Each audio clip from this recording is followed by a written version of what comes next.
Right. Greetings, brothers and sisters. Uh, Tonight is March 23rd, 2025. My name is Brother John Hargrove. I serve as president for UNIA-ACL Division 421 here in Atlanta. This will be our mass meeting. And tonight we'll be looking at two of our offices. Some would argue some of our most important offices, Office of President and Lady President, two of our highest offices here at Division 421. We'll introduce who's serving in those offices, what their roles and responsibilities particularly are, and if there's any programs that we've got centered or being pushed behind these offices, we'll discuss that as well. So, as always, we must start with our procedural rituals.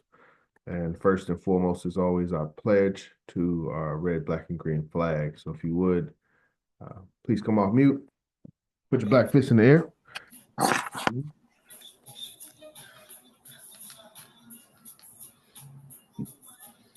I commit my body, mind, and spirit I commit my body, mind, and spirit to the protection, defense, and security to the protection, defense, and security of the red, black, and green.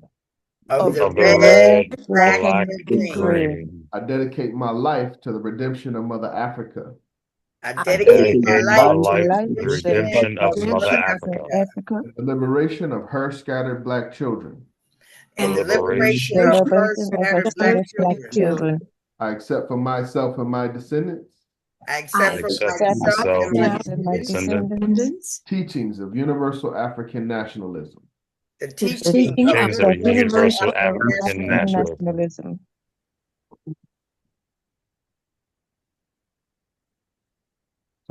Promise that our children will be instilled And I Promise will be instilled with the purpose and knowledge of themselves as African people.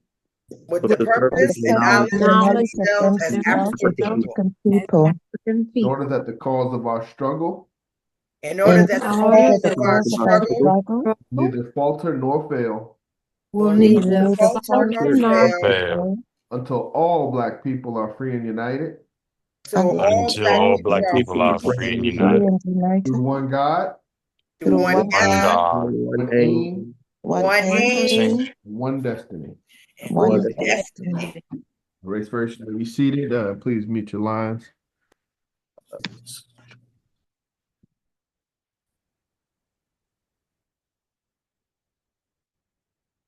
And then I'll make you co-host as well to allow guests to enter the room. Okay, that's our pledge. This is an official UNIA-ACL mass meeting. With that comes our official rituals. So I will go through those briefly. First is opening hymn from Greenland's Icy Mountain. I'll take care of that. From Greenland's icy mountain, from India's coral strand, where Africa's sunny fountains roll down their golden sand. From many ancient rivers, from many palmy plains, they called us to deliver their land from error's chain. Shall we whose souls are lighted with wisdom from on high, shall we to men be knighted, the lamp of life deny? Salvation, O salvation, the joyful sound proclaim, to earth's remotest nation has learned Messiah's name. Wap, wap, ye winds his story, and you, ye waters, roll, to like a sea of glory it spreads from pole to pole. To o'er our ransomed nation, the Lamb for sinners slain, Redeemer, King, Creator, in bliss returns to reign. Okay, and follow that with our opening prayer. If you would, please assume position of prayer. Almighty God, whose kingdom is everlasting and power infinite, be gracious unto the Universal Negro Improvement Association, and so rule the hearts of thy servants, the President General and the members of High Executive Council, and all others in authority, that they, knowing the great responsibility of their office, may above all things seek the honor and welfare of this race, and grant that our people, considering the authority that they bear, may faithfully and obediently honor them in accordance with our laws through Jesus Christ our Lord, who with thee and the Holy Ghost liveth and reigneth ever, one world, one God, world without end. Amen. And finally, share again. Finally, our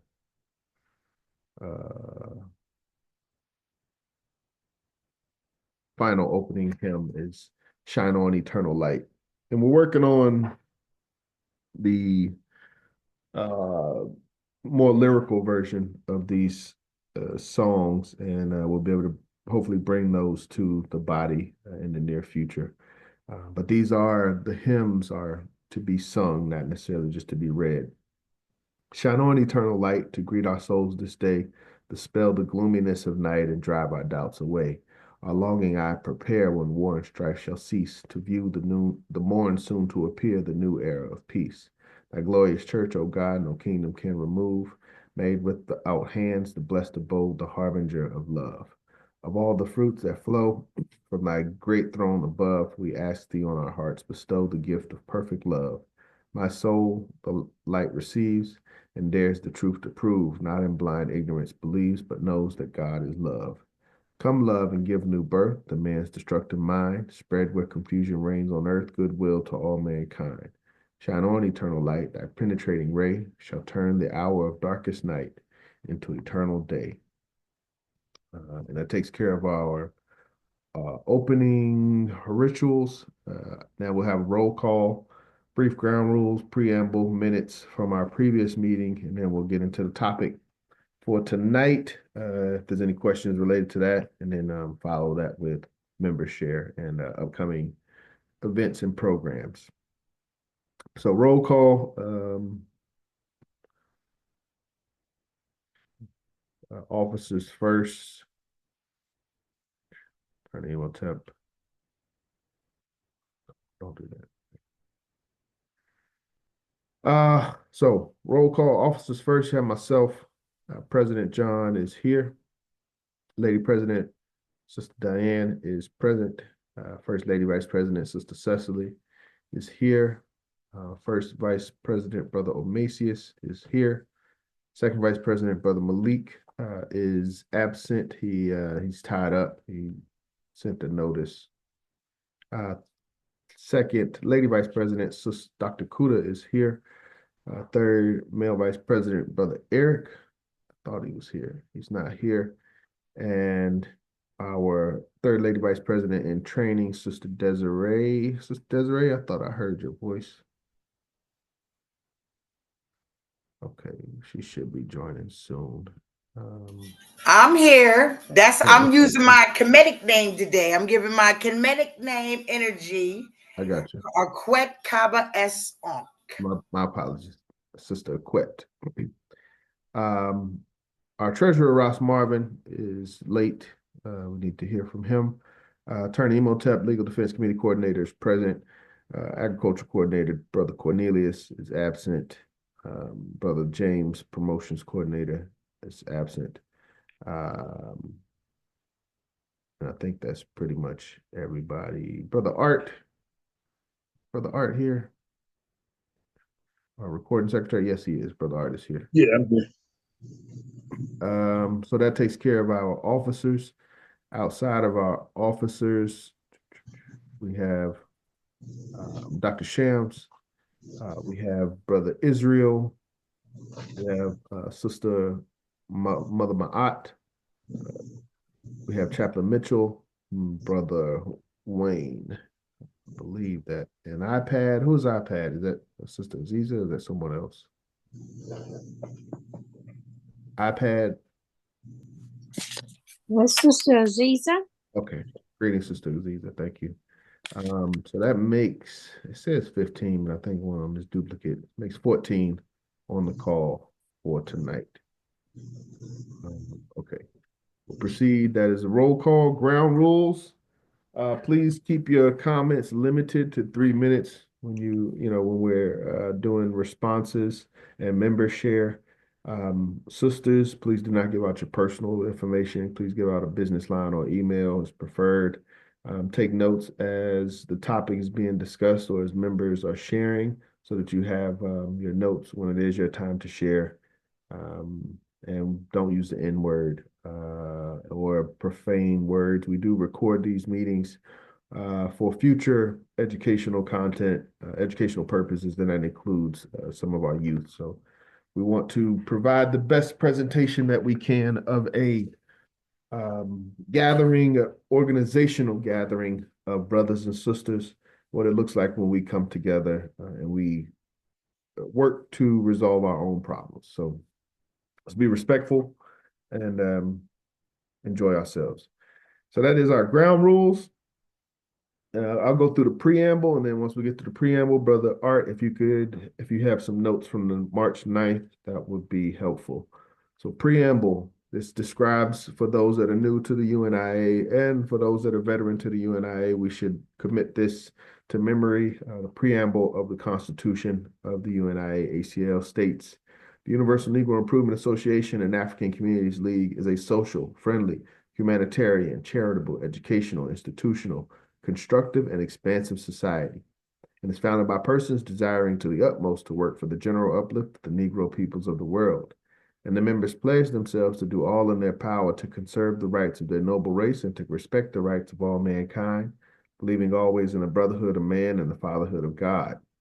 The motto of the organization is one God, one aim, one destiny. Therefore, let justice be done to all mankind, realizing that if the strong oppresses the weak, confusion and discontent will ever mark the path of man.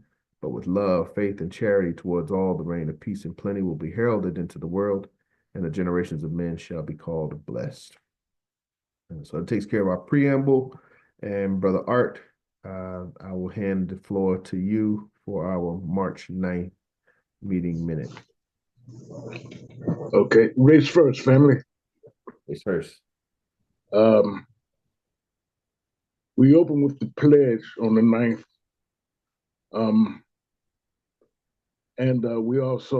You also did a review of the officers' duties. Then we did the rituals and the guidelines. At 5:26, the topic was floored. And it was noticed that Cicely is training for the correspondence secretary, and that was reviewed.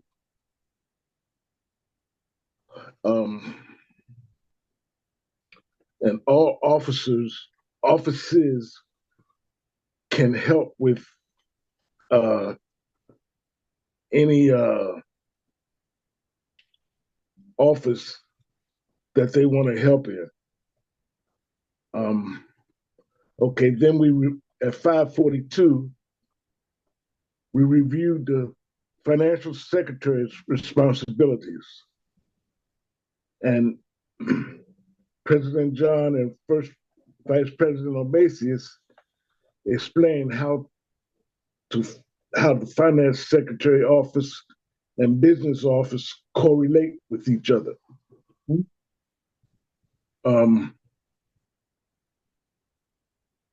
At 6:07, the officers report. Lady President Diane reminds us how vital it is for our financial support for the whole organization.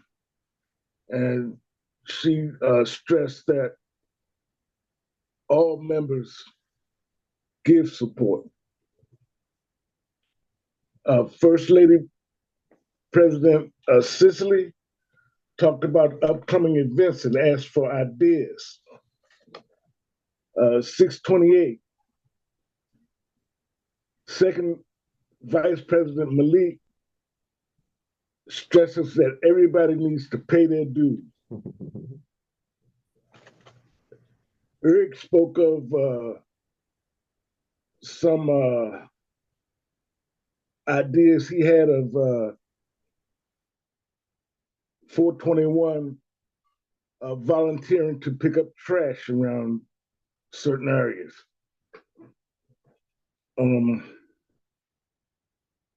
I gave a review on the Secretary General's meeting.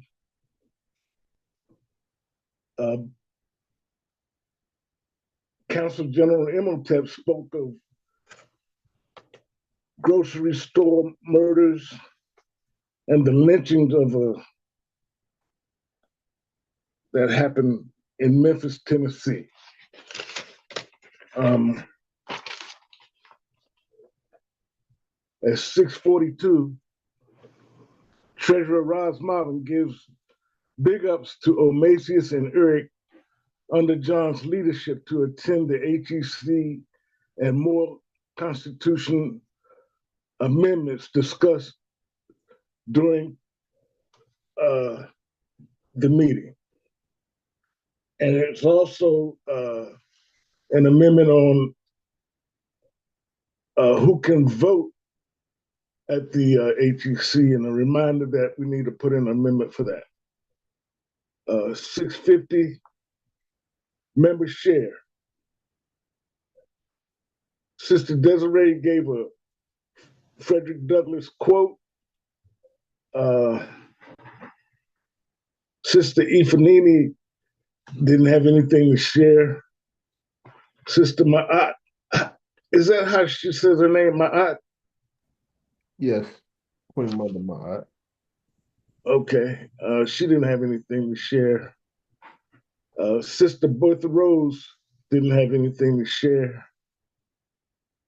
Sister Stern joined the Arts and Crafts Department and Committee and asked for her role. Tamara didn't have anything to share, and Aziza didn't have anything to share. The brothers, Chaplain Mitchell didn't have anything to share. Brother James didn't have anything to share. Brother Abdul spoke about some events and some upcoming events. This brother 40, I don't know, I didn't quite get his name, but he spoke on Black unity. And that was what I have. At 7:26, the meeting closed with the motto and the slogan.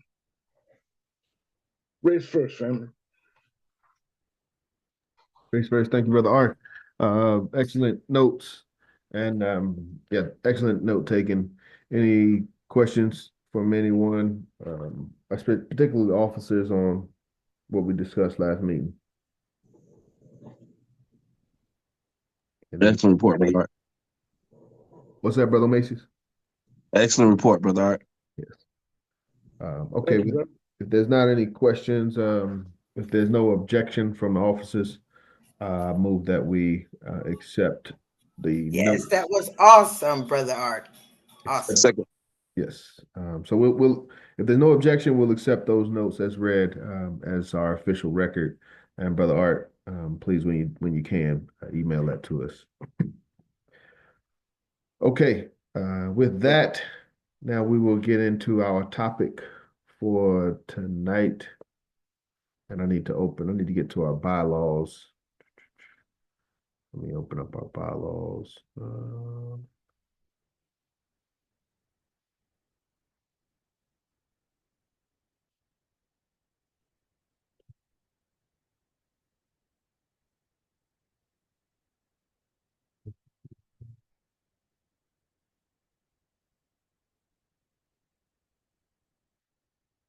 Okay, tonight, as we discussed, we are talking about the offices of President and Lady President. So we'll read responsibilities as per our bylaws, which stems heavily from our Constitution, but is expanded beyond what's listed in the Constitution. So, Office of President, it's myself, Brother John Hargrove. I serve in this office.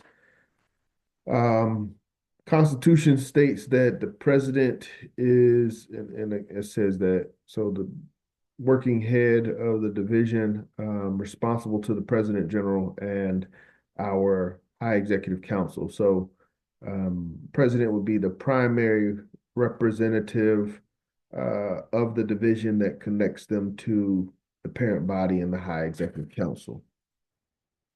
Let's see.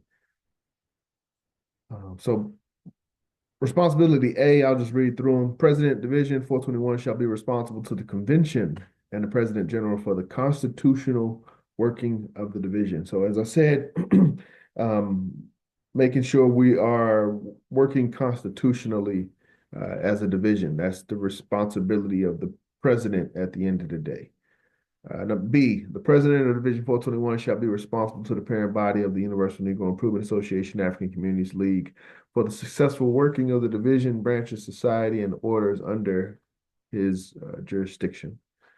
So, just that direct connection between our leadership and our functioning division. We can communicate, these are the priorities that are established by leadership. These are the goals that leadership has put forth. These are the measurables that leadership is looking at for us to improve and be able to greater contribute to the overall movement. But that's one of the main responsibilities of the president, to have that communication. President shall see that all officers under his charge know their responsibilities to Division 421 as stated by Division 421's bylaws. So training, that goes into training. Each officer, I'm responsible to make sure, or the president is responsible to make sure each officer knows their responsibilities, and I would even argue knows how to carry out their responsibilities. So if it's a issue of Zoom, accessing Zoom, hosting Zoom, we know how to do it. Excel files, being able to manipulate Excel files, PowerPoint presentations. If these are things that are needed, then the president should make sure that all officers are capable of carrying out the responsibility. So D, president shall see that all officers under his charge perform their duties, and in case of irregularities, he shall exercise over his jurisdiction the right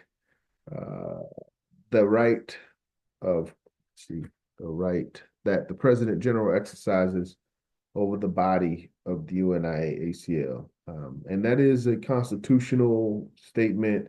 In essence, the president is the President General of the jurisdiction, have that same authority or that level of authority of a President General in regards to how membership as well as our officers receive the directions. So the president's voice should be, valued and respected just as much as the voice of the President General in that area. E, the president shall preside at all general meetings of the association and is responsible for setting up the online Zoom call. So the red part is something that we've updated recently, but as I've talked to our members, especially our vice presidents, about that, and that's why we do roll call. But the key word or root word of president is to preside. We can't be presidents if we're not present, if we're not there to preside over the meeting. So that's a general responsibility of a president, is to be there and be there for the meetings. F, all officers of the local division work with the president, male president and lady president, and are responsible to the parent body of the Universal Negro Improvement Association and African Communities League for the successful working of Division 421 branches, societies, and orders under our jurisdiction.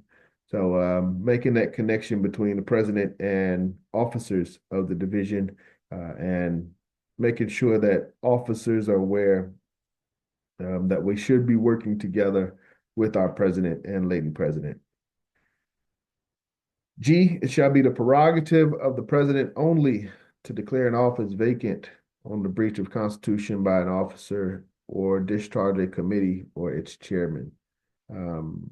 So that's part of the successful working of a division is removing officers that aren't carrying out their duties. And that's something that, the better we get, the more organized we get, the potential that we will have more turnover in that regard. Some of the things that we allow at this point won't be tolerated, at a more functional level of organization. But right now, that's pretty lax. We haven't really had to discharge any officers that I'm really aware of now. I don't think any. H, let's see, the president is responsible for attending the monthly president's meeting with the UNIA-ACL government call, representing Division 421. So we have a monthly communication with our leadership. So as I said, the president is the voice of what's going on in the direction of leadership, and that takes place monthly. So again, preside must be present to know what's going on, what's being discussed, and what the priorities are. So the president must attend those meetings monthly. I was about to say, have we had that? We had it. We already talked about this. That was first week of the month. So we talked about this last meeting, or at least what was discussed. But the president is responsible to be there every meeting, every month. The president is responsible for making UNIA-ACL division constitutional by having a minimum of 500 active members in the division. Again, that's red. That's something that we recently added in recent years, but it's something that we believe in, and it's something that it's a no-brainer. And president takes that responsibility to grow the division to 500 active members. And thank you again to everyone here. Most people here are active dues paying members, and the others that are not, I know you're looking forward to becoming active dues paying members. So we thank you in advance. J, the president is responsible for sharing information from the parent body with Division 421 executive body and members. So those monthly meetings, I'll give a report following the monthly meetings to what's going on, what the direction is. And that's a responsibility per our bylaws, but constant communication between our leadership and our membership.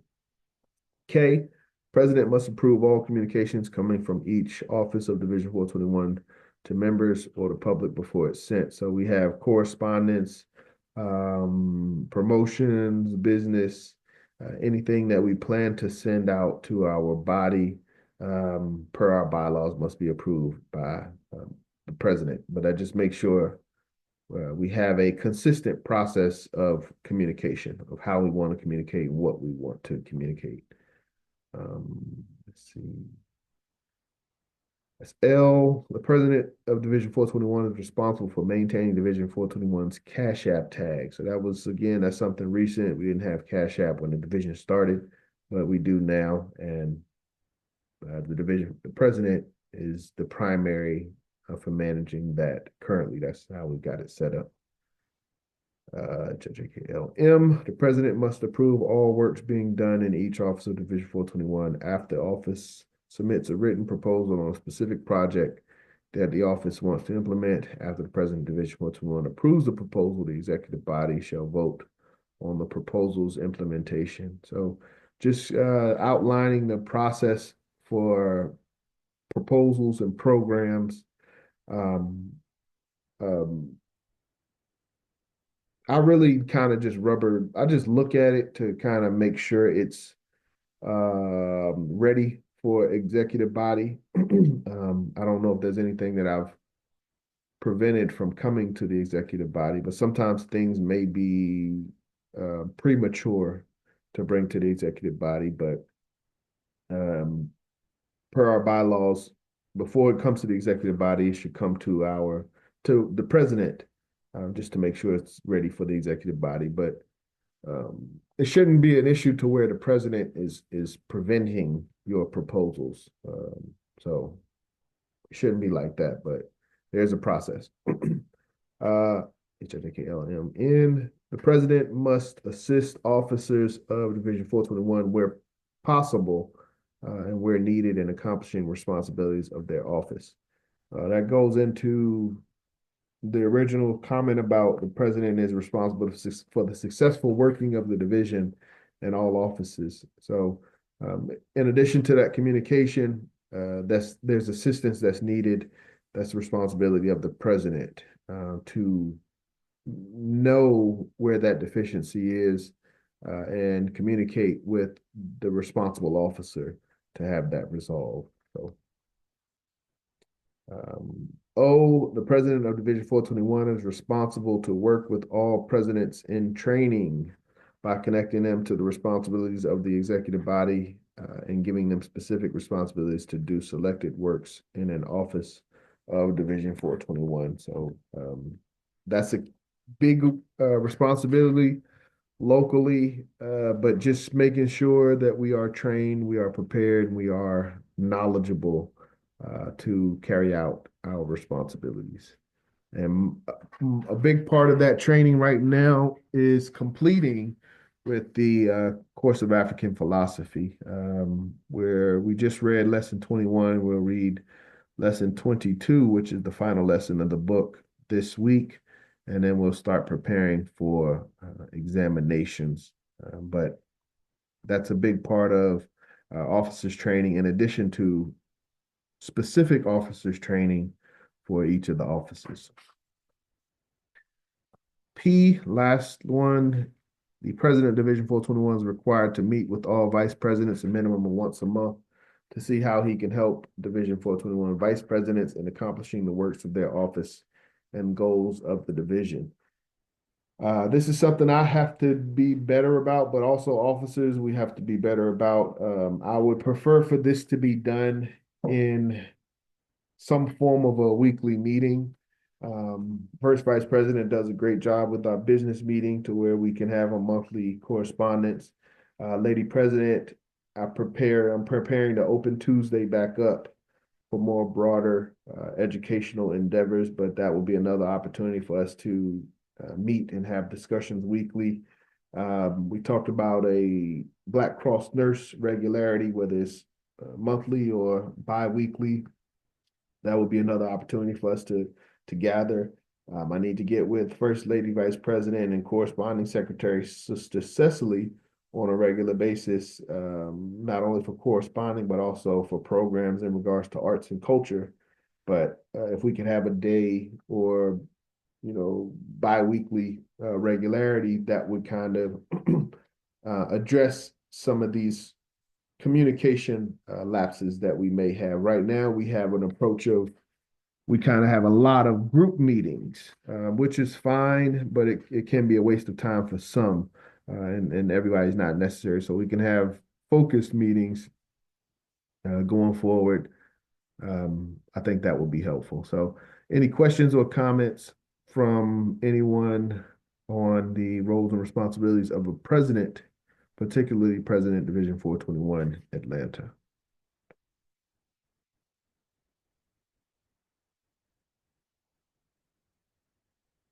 No questions?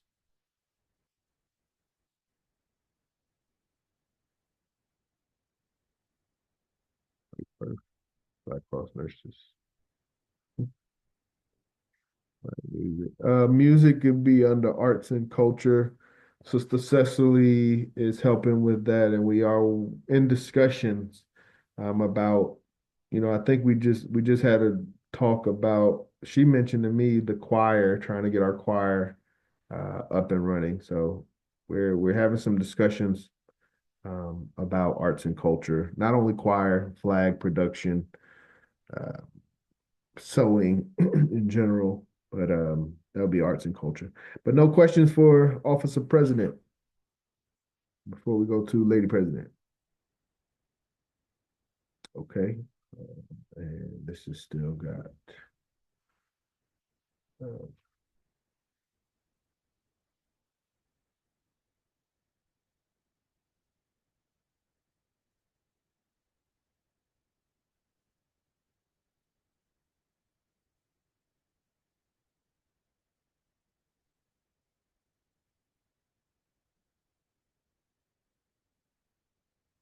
Okay, if there's no questions on male president, we'll move to lady president and proceed through the meeting and open up the floor for members if there's something pertinent for the members. Lady president, you there?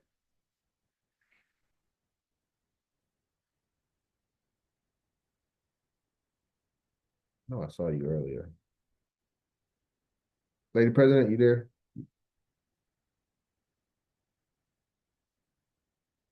Mr. Diane?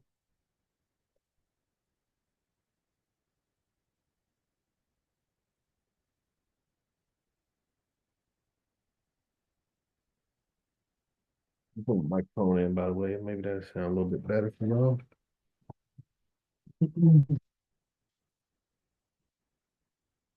Lady president, you there? She's there, but you can see that she's having a problem with her mic. Okay. Well, Sister Cecily, would you mind reading for our lady president, office of lady president? Sure. Okay.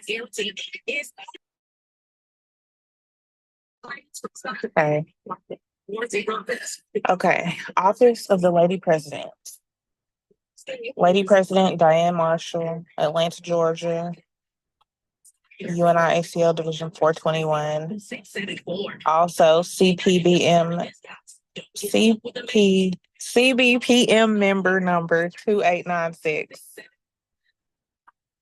Okay. The Lady President of Division 421 must coordinate a minimum of one office in Division 421 that she chooses. Also, the Lady President may be given by the male president control of all those offices of Division 421 over which she may be able to exercise better control than the male president. The Lady President of Division 421 is the president of the local chapter of the Black Cross Nurses and its administrator, and is responsible to ensure proper functioning of the Universal African Black Cross Nurses. The Lady President works closely with Division 421 Black Cross Nurse and Registered Nurse Coordinator. All Lady Vice Presidents must have respect for the Lady President as their senior and must assist her in the tasks that she is doing for Division 421. The Lady President represents Division 421 at public gatherings and events. The Lady President must submit a monthly report to the male president of Division 421 on the progress of the works of the office under her control. The Lady President must have 3 important characteristics. She has to be about race first. She must be about universal African nationalism. And she must be about building nationhood in the UNIA-ACL government in Division 421. The Lady President must meet with the Lady Vice President officers of Division 421 a minimum of once a month to see how she can help Division 421 Lady Vice Presidents in accomplishing the works of their office and the goals of Division 421. Thank you, Sister Cecily. Mm-hmm. Just a brief, let me see. I know one of the big ones, tough ones to carry, Lady President represents Division 421 at all public gatherings and events. That's a tough one, but anytime we have a program, so just like President presides at all of our gatherings and meetings, even the Zoom meetings, Lady President is our representative for our in-person meetings. That's very tough to do that one. And in regards to Black Cross nurses, Lady President doesn't have to. It is a constitutional that office rolls up under the responsibility of the Lady President, but Lady President herself doesn't have to do that, but she does have a responsibility to make sure that is being done. So whoever is our local Black Cross nurse coordinator, they would still report to our Lady President. Any questions on Office of Lady President? I have a question. Okay, go ahead, Dr. Kuda. I'll ask after Dr. Kuda. Thank you, Sister Arquette. President John, just wanted to find out with regards to the reporting of the Lady President, where she needs to send all the reports to the President. What number is that? I'm sorry. The Lady President must submit a monthly report to the male President of Division 421 on the progress of the works of the officers under her control.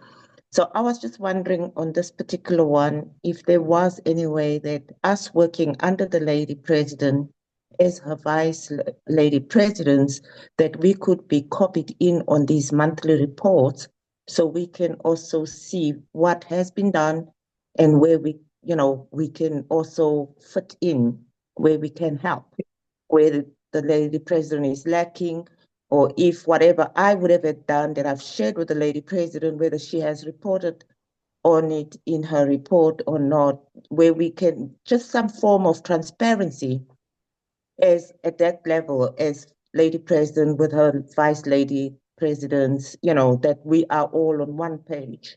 Yes. Lady President, can you speak? Can you respond to that? I don't know if you. And the second question would be, I see number where it says she must report number G. The Lady President must have 3 important characteristics at the end, towards the end, and she must be about building nationhood in the UNIA-ACL government in Yes. Division 421. That part where it says UNIA-ACL government, when we read our preamble, in our preamble, it doesn't say we are a government in our preamble. Yes, And correct. also in the book written by Dr. Tony Martin, The Message to the People, the book we are studying, in chapter 366, he also mentions that we are not a government.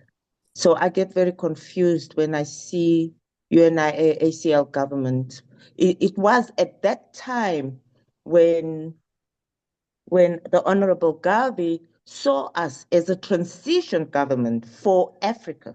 Mhm. But since then, the 1920s, 1914, when the UNIA-ACL was founded, into the 1920s, when Honorable Garvey got deported up until that time when he went to the United Kingdom, some of what he was envisioning for Africa, actually most of what he envisioned for Africa came to pass. The African Union was founded based on Garvey's Pan-Africanism. The Kwame Nkrumahs, the Winnie Mandelas, they all adopted Garvey's Pan-Africanism approach.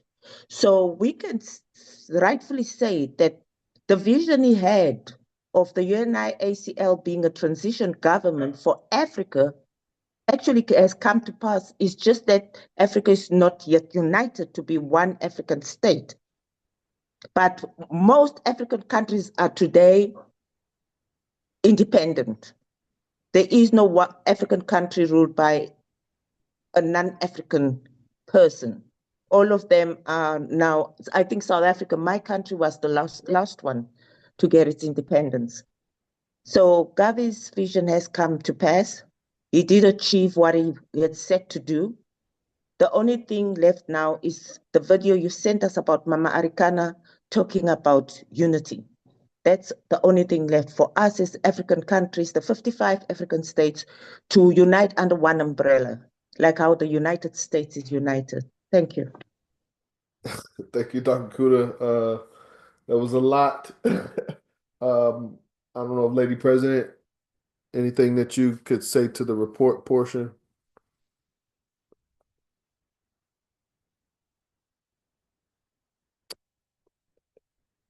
Okay.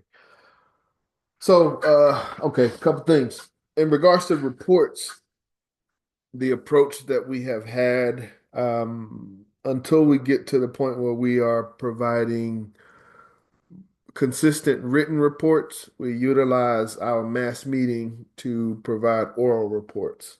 So usually prior to our member share, we go through each of the officers and we allow our officers to give a report on their office priorities, the focus, so forth and so on. So we don't have, there is no, Lady President hasn't been, and no officer has been providing me individually written reports outside of Brother Art, our recording secretary.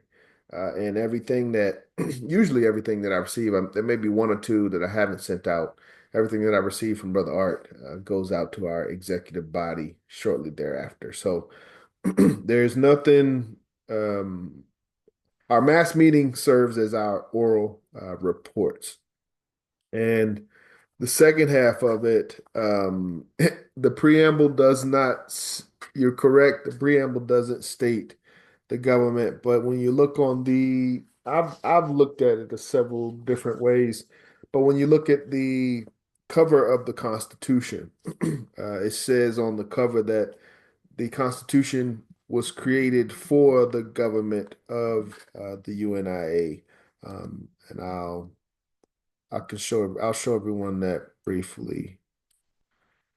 And that's one of the things that we stand on and hold true to. And I've also been taught in regards to law, uh, we don't lose what we've claimed in law in history. So something that was done historically in law or claimed in law doesn't just go away because 100 years have passed. It only goes away when the rightful inheritors of that claim no longer uphold that claim. So our claim of governance goes back again to Marcus Garvey. Is this not the one? Oh yeah, here it is. Okay, it's down here. Sorry. I don't know if I'm sharing the right screen either. You're not. I got you. Thank you, brother. Omasius. That claim to governance goes back to Garvey's time and the accomplishments specifically of the 1920s. But Constitution and Book of Laws, as it says, made for the government of the Universal Negro Improvement Association, African Communities League, in effect 1918. So that is where partly where I personally pulled that from. But from a lady president standpoint, in regards to our bylaws, that would be basically similar to what the male president's role is to grow the division. So as the larger overall body, we still have that responsibility of, as I've said before, our jurisdiction and making sure that our jurisdiction is a fruitful, profitable, supportive, and contributive part of the whole body and not a detriment. Sister Quet, you had your hand up. My question that I want to ask. So, you said that one of the roles of the lady president is that when there's events or things going on, that it's imperative for her to be present because that's part of her job description. Yes. So, does her travel arrangements and everything, how is that covered? Because you said that's a difficult task. So the UNIA doesn't help her with like travel and stay, just so she can be at the events that she has to go to? Depending on the event, if it's something local, not necessarily. We're preparing to travel to Philadelphia. That there'll be some assistance for that going out of state. But what I'm speaking to is the potential consistency and regularity of in-person events. So if we had a couple of programs in February, Lady President, per bylaws should be at those programs. If we have a African Liberation Day program in May, Lady President should be there. If we're doing partnership with Malcolm X Day, but any in-person event that we have locally, the Lady President is supposed to should be present, basically. Okay, so that sounds good. So I think that as well as have us, as we was reading the message to the people, and they said that we're supposed to have a charity fund, all right? What we're supposed to help with our brothers and sisters, right? But we need to have another fund that we need to have within the UNIA that's separate from the dues, you know what I'm saying? So that we can fall in line with what is actually supposed to be the role. So that is transportation for the lady president, the male presidents, and everybody else. We need to have a separate fund that for all these events, we don't have to constantly come out of our own pocket. You know what I'm saying? Because the money is already present there. So when there is time for travel, we have that there. So we need a separate fund for that. Charity also is in-house. We gotta help our what's in-house before we can help out-house. Yes, Sister Quet, what you're speaking to, what I think I hear you speaking to is a charitable fund. We must have a charitable fund to assist not only our lady president in these types of situations, but brothers and sisters in need in our area, and that is something that we discussed, and it is something that we have, and we continue to push. President John, Brother Macy. I think it actually will be an operational fund. I think that's what we really need, because those are the operations, and we should, of course. But I think that's when we going to get there. I think that's why paying dues is so important. I think it's a great time to flash the Cashapp on the screen. Paying dues is so important, and also, like, I think one of the things that she brought out was the charity begins at home. So additional donations, and shout out to Brother Malik, who always does a great job of just assisting even above and beyond. I think that above and beyond is what I hear calling the challenge too. But just us understanding that we have to the cost of the labor is there, and we must do a great job of executing to be able to assist each other in that cost, so we run efficiently. Thank you, Brother Macius. Thank you for that, for bringing that full circle. Yeah, that would be under, within when we establish the auxiliaries, get the auxiliaries up and running, that will be a part of the, you know, I was gonna say, well, I forgot the word that you used, but the functioning portion of our fund. But yeah, we're working to get there. Right now, that stuff, those types of things are pulled from our charitable fund. But that would be, yeah, Africa. And what's funny? I just had a discussion with a brother talking about the African Motor Corps being a form or a type of Uber service. So there's some work that we have to do, some planning. We got to put our heads together. The auxiliaries are there, the work is there, the responsibilities are there, but how we execute them in modern time is, I think, what's missing. Yeah, Garvey be speaking, because a couple days ago I was researching through ChatGPT on how to build my own Uber app. And they was giving me the breakdown. ChatGPT was breaking it all the way down, how to do it. So full circle, when Garvey speaking, it just gave me chills a little bit for you just to hear you say that. Yep. I mean, it's there. Like I said, just rethinking how to apply what's the foundation that we've been given. I wanted to speak to Dr. Kuda, what she had to say as well.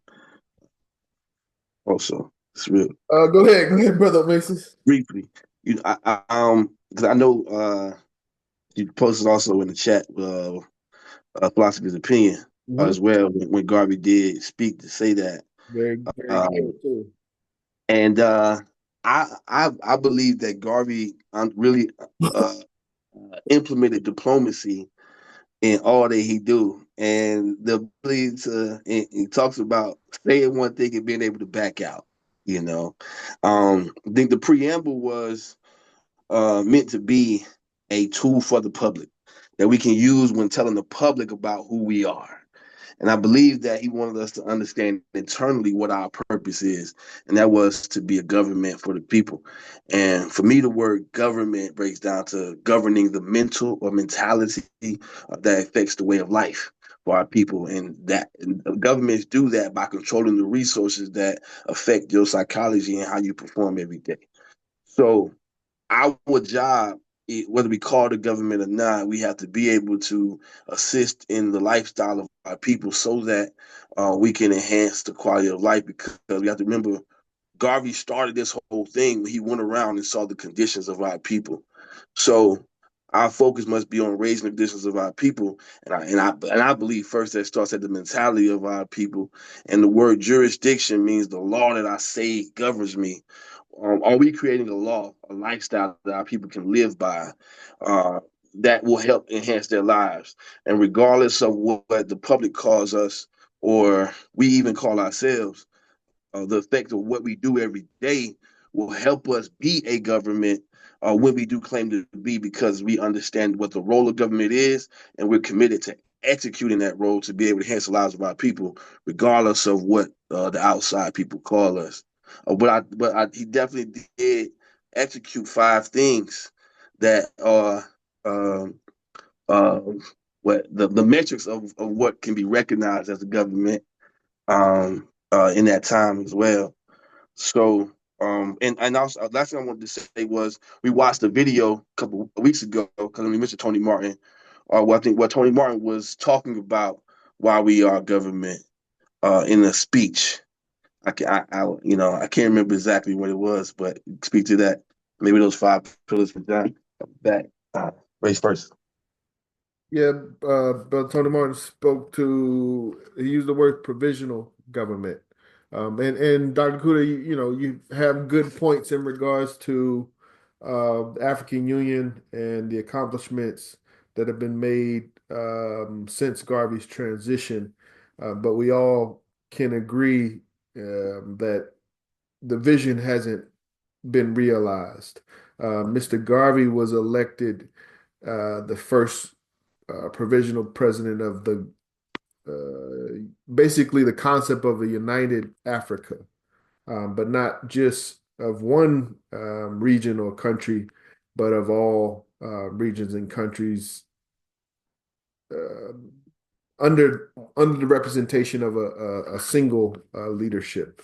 And I don't know if that is something that we can point to in our time yet. But brother, Dr. Kuda, we'll come back to you, brother Nkosi. I see you had your hand up as well.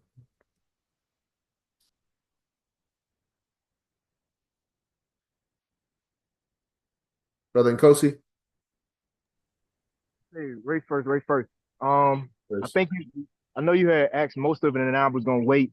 You had answered it with the African Motor Corps, because when it was brought up about the charity fund, I immediately was thinking about like implementing some type of a system, program, operations, as I'm learning, right, on carpooling. And then the same thing for, housing, the same thing, like, you know, I'm sure it's something dealing with housing inside of the UNIA of yesterday and for today.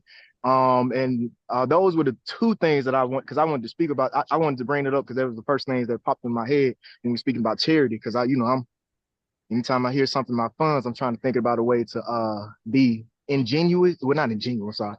Ingenuity as far as like utilizing something other than a fiat currency for the actualization of Garveyism. So yeah, you had answered it with the African Motors Corps. I'm sure we can figure something out with carpooling and in that respect. And when it comes to bringing up housing, I don't know per se off the top of my head, right, what's within the UNIA or Garveyism that speaks about some type of a collective conglomeration or pooling of resources for in reference to housing. But I'm sure something is in there. I'm sure we members of the UNIA and also the sciences of the day can figure something out about that. And then the other things I wanted to speak about, such as the Queen Mother when she was speaking about I guess Garveyism of today. How is it modernized, and how can we modernize the the totality of Garveyism, like retranslate some of the things to modernize some of the new words, new terminologies, new ideologies, and new type of functions, I guess, that's out there in the world that's in correlation to Garveyism. I think that's very pertinent. But anything else, I would love to be able to speak when we do membership. But I just more specifically, what I had wanted to speak about when I raised my hand was about the Africans Motor Corps, which you answered, and also about the housing and maybe what's some things different than fundraising. I know it's the festivals. I mean, I'm not at a point where I want to go out and ask Black people, you know what I'm saying, for donations per se, but some different things that we can do to raise funds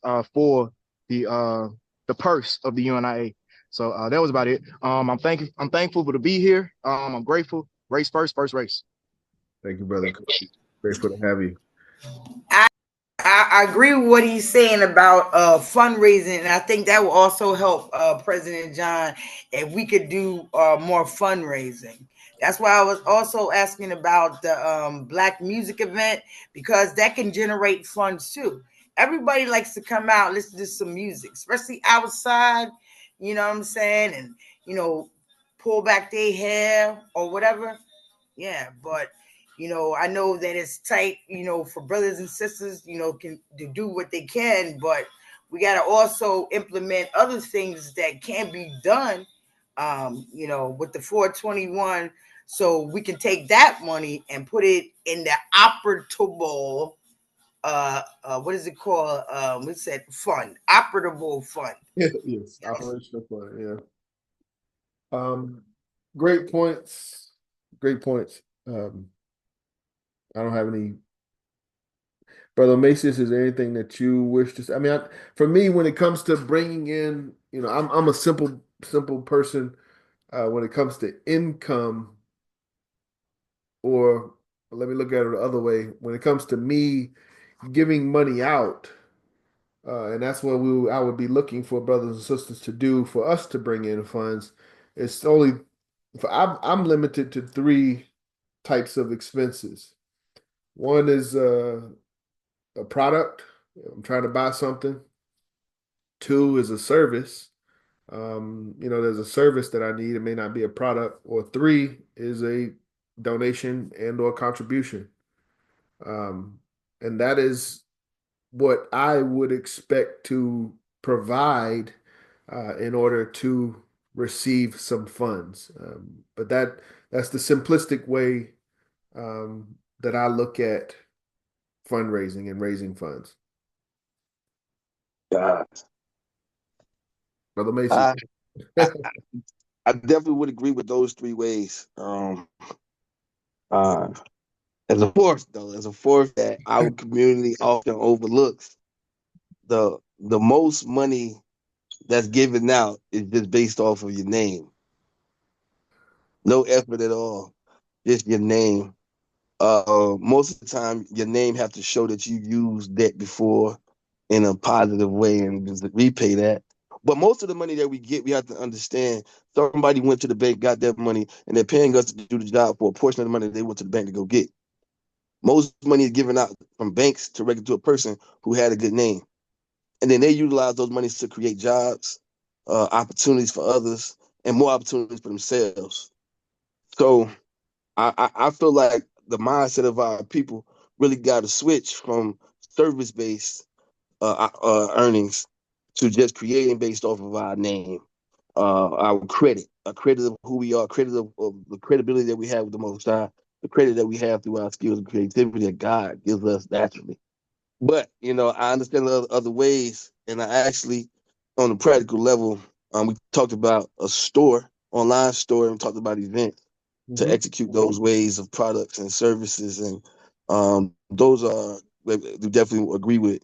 I was going to share the store and my members share. We've talked about it before.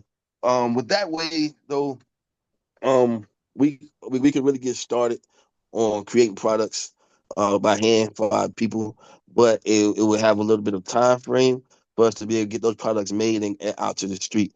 Right now, we have an opportunity to be able to make some quick money by paying a white person to create it, or a white company, or whatever system it is. putting them to work like they put us to work. So there's a company called Print on Demand where you can just pay them to make it, and then you get a portion for them making it. Of course, hey, I know a lot of people say we want to be self-reliant, but can our people rely on us to be able to pay for them to get to that trip? Not yet. Can they rely on us to be able to pay for them to travel to HCC all the way? Not yet. So we need to do whatever we can to get the capital that we can so they can rely on us to do those greater things that we want to do for people. So my suggestion that it's a great idea to be able to just make money fast for us real quick so we can start investing in the bigger things we want to do, buying those materials that we need so we can be able to build what we can. And like I said, I'll share it in my member share.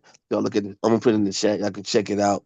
And again, I know we talked about it before in our executive meeting. We talked about it on business meeting last week, and I presented it a long time ago. The last part that's really great is that this site gives us an opportunity that everybody can have their own individual link that they can push themselves and it'll track what you sold.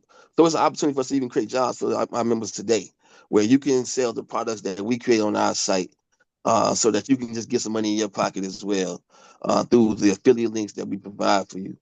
So that's one of the goals of the business department. We'll talk about it more on Thursday's business meeting. We talked about it last time, but we are thinking about ways that we can be able to bring funds into the community, not just through those services and retail, but on a mass scale. That said, there's people who have a good name that walk into the bank in one day and walk out with $250,000. It's all over YouTube, Instagram. You check it out. But they're using that money to put into the community to create assets, and that's something we're going to talk about as well within the business department, which we meet on every Thursday. Brother Kosi definitely invite you to come out and bring your ideas, because we want to be investors as people. When lenders, not borrowers. We get to the point where we can invest in what everybody want to do.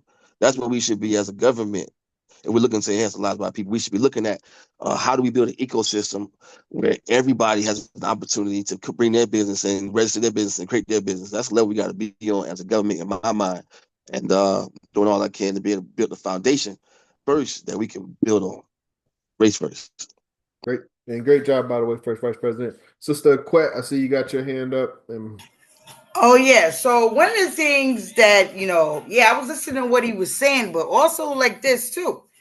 Even though sometimes fast money is not always good money. Everything has the pace on how it goes. You have Black-owned print shops and businesses out here. Why would we go to print.com and then they turn around and get a percentage of the money, right? But that money is not being circulated back into the Black community. So even if you're going to do something like that, you can't have brothers and sisters, oh, yeah, we're going to do investments and then bring the devil in there with us. Come on, that's not what the UNIA is all about. It's not supposed to be about race first. We stick with Black-owned companies, and it's not about being fast. It's about still sticking to what the red, black, and green flag is all about. Brother Israel got his hand up. Also, another way, don't forget about it. Look at the UNIA. We have educated people here, very educated. Why is there not a summer program going on? That right there, with the summer program of the UNIA, can also generate money for the UNIA. A summer program for the children. I would definitely love to respond to that. And one thing Brother Ross Martin told me a long time ago, if you got an idea, got to be prepared to execute it. If you want to be able to execute some program, I'm definitely willing to help you and assist you in any way that we can some program. Now, I was just asked about the first question of support Black-owned business. I'm going to ask you just one question, and not even really for an answer to, just as a rhetorical question. How many Black-owned businesses today are giving money to the UNIA? I just want to, or you. It's not about what they do, it's about what we do.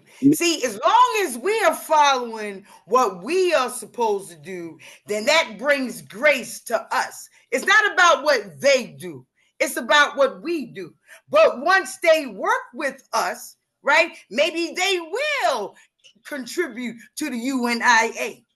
right? Because we did our part already. We came to you, brother, supporting your business, and we showing you who we are. Like Marcus Garvey says to the message to the people, let the people get to know who you are in the community. But he never told you to take your money and give it to the troglodytes. That's what you do not do. So this will be my last response to that. Every dollar that we use was created by the white man. Every dollar that we use. So true self-reliance, my brother said, is created. Wait a minute. Hold on 1 second. Hold on one second. I didn't cut you. Hold on 1 second. Hold on 1 second, please, sister. Let me finish what I'm saying. Let me just drop play. I'm gonna be quick. I promise you. Every dollar that we use is created by the white man. So true self-reliance, my brother said, is actually creating our own currency. So when we have levels of self-reliance that we can have. Now, when I only asked that question to make the point. I just want to make it real quick. I didn't want any confusion while I asked the question. It's our job to create the black businesses that that will support the United movement. That's where I was going with that. Not just saying let's try to make it okay to support the white businesses. That's not the end goal. It's our job though to get ourselves in position to be able to create those businesses. That's all I wanted to say. And I'll definitely love your feedback. And that's the only reason that's the good that comes from the quick cash. Position ourselves to be able to do that. Well, even with that scenario, we still have to go back home. You always stay home at any cost. You know what I'm saying? And we have to get to that point. We'll get there, but we have to stay where we're supposed to be at. See, that's the thing. Everybody is so quick to give up on our ancestors. They're so quick to say that maybe they didn't know, maybe they didn't, but they still here in existence. All this stuff wasn't just put together for you to brush it aside to say it doesn't have a method to all the madness. You know what I mean? It takes time. Yes, it's an ongoing discussion, Sister Desiree. We're going more so into our business meeting and how we can raise funds, bring in income. But that's Yes, pretty much. And please, Sister Desiree, please, Thursday, come out. I'll definitely we can talk about every opportunity or idea that you have. But come on, please, Thursdays at 8 o'clock. We normally meet for about an hour. Then we go to our event discussions a little bit. But please come out. We can go further into this discussion because the reason I brought it up is I want you all to be involved and come out and bring your ideas. If you don't want to do it, let's come up with what we can do. So I look forward to seeing anybody who's going to discuss business on Thursdays. Brother Israel, I think he had an idea. He had his hand up. Brother Israel, you still had a comment, question? No, so I will wait till Thursday to make that submission. It was on the same subject. I want to belabor it. Thank you. That'll be Thursday. 8 p.m. Me too. I'll wait till Thursday. Thank you, Brother Omasis, for sharing the issue of our own currency because it is being done in South Africa by a group of only like 8% of the population. So we can do it. Thank you. Yes. Thank you, Dr. Kuda. And we will continue great points in regards to government as well. So we will continue that discussion. All right. Any other questions on anything that's been presented thus far? I think 626, I'm prepared to go to our officers for officers to provide a report if they have something they would like to share. So, all right, if there's not any questions, Lady President, are you still having technical difficulties, unable to speak?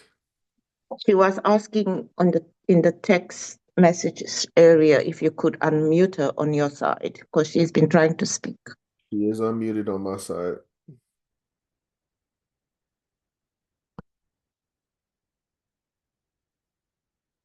Unless, let me make sure. While we work on that, Brother Kosi. Yeah, Sister Diane, you only have your one. It's only Diane. You don't have your owner. Owner's not up here. So Diane is unmuted. If you would like, you could, and I know you dropped off and came back once. But, Brother Kosi. I say race first, brother and Kosi Munye Yinga. Yo. Yinga. I got you. Yeah. Talk to me. But look. So with what was said too, I want to add in, you know what I'm saying, for our personal libraries that I feel like we all got to strengthen up within, you know what I'm saying, Black people, African people, no matter what.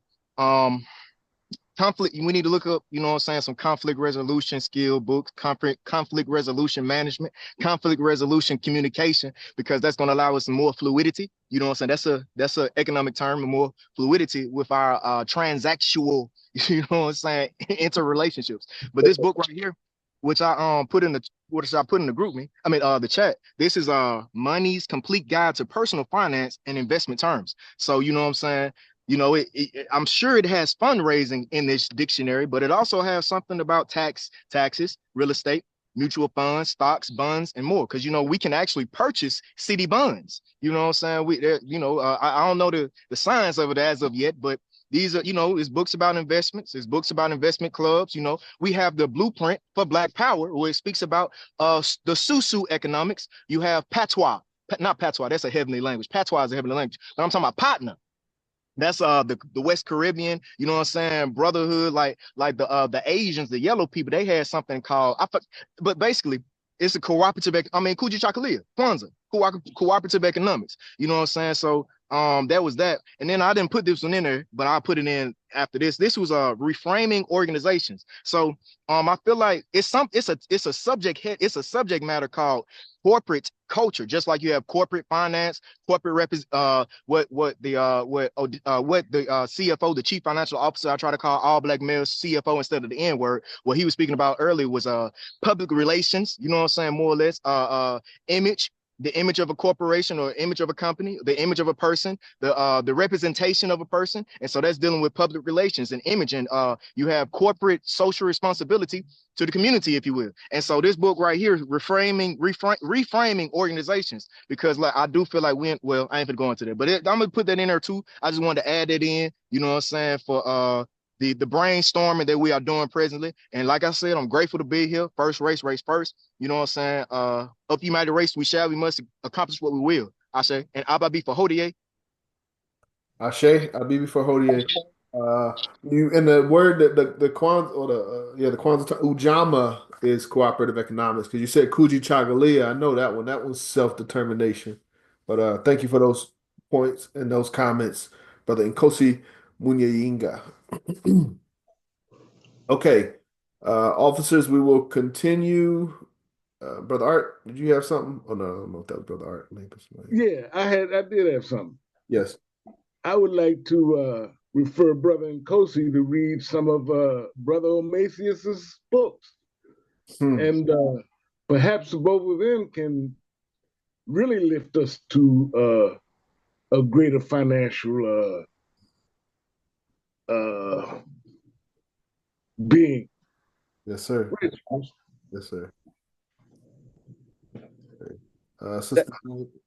Sister Diane. Oh shoot, wait. Sorry. I hope that didn't go to the wrong person. Brother Nkosi Munyayinga, you were gonna say something? Or was that somebody else, Brother Art? That might be you, Brother Art, on mute. Lady President, can you speak? Still not getting any audio. Lady President, we'll have to keep trying.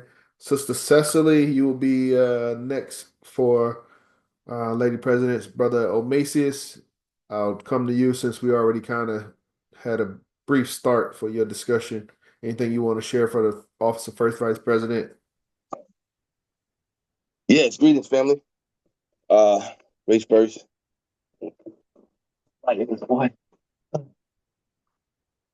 All right. Race first, family. I'm excited. I'm excited for where we're going as a people, where we are today, and even where we've been, because where we've been has made us who we are. Sometimes to know true peace, you have to know true struggle. And who knows that better than our people? And we are in a position to bring true peace to the world. For me, economics is the science of energy connected to be able to create resources for the enhancement of the quality of life of a group of people committed to do that together. We have a high executive council coming up. Super excited about it. Where we have an opportunity to present proposals that will be able to be voted on at our convention in August. Um, this process is, for me, what makes us a government so much. The opportunity that we have an opportunity to vote on things, but we have an opportunity to present ideas that can help us grow.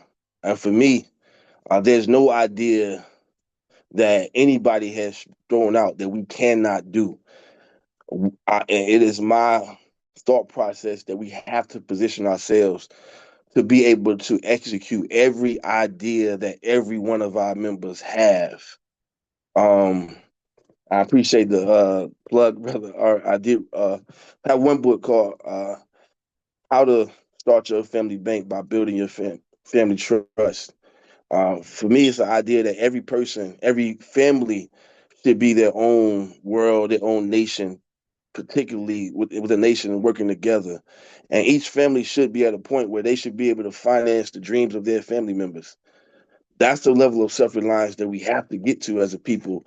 And that first level of finance that we have to understand where our true wealth lies is in our time, our energy, and our yes to each other.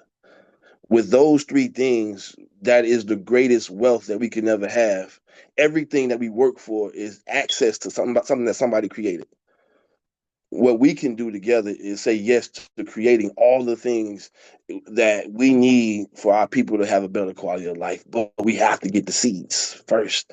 We have to get the resources. We have to get the tools. And there's a game that got to be played. My brother mentioned a whole lot of things within this economic structure that we could leverage to be able to position ourselves to be able to execute the end goal. The end goal is true self-reliance, and for us to be able to have the opportunity to be in every sector of the world so that no one besides ourselves can affect the quality of life of our people greater than we can.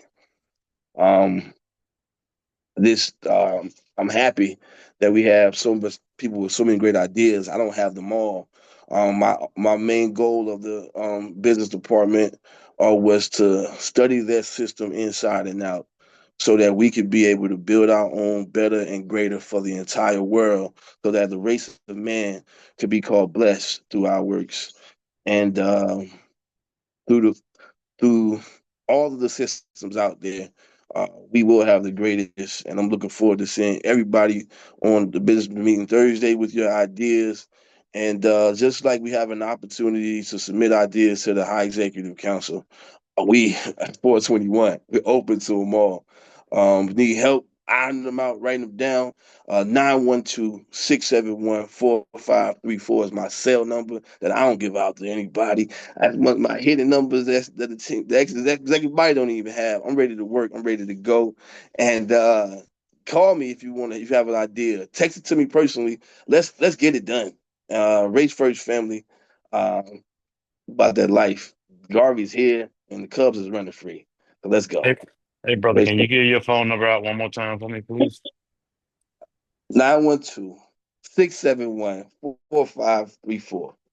Race First Family. And you can email me at financeministry561@gmail.com. I put it in the chat. Looking forward to connecting with anybody who looking to build this race. Um, and I do want to double back. We will have the greatest currency on the planet. And I truly believe that the one true currency is trust, because every currency is built off of that anyway. Trust in it.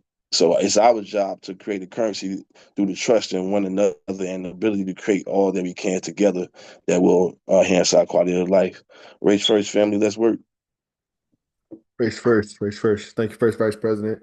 And yes, as First Vice President said, Thursdays, 8 p.m., you can get in touch with him directly outside of his personal line. Any questions or comments for our First Vice President before we proceed?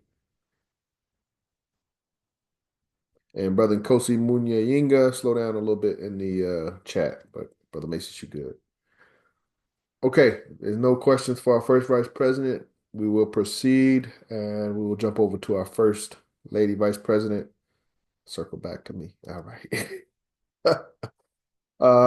We'll jump to our second Lady Vice President, Dr. Kuda. Dr. Kuda, anything that you wish to share?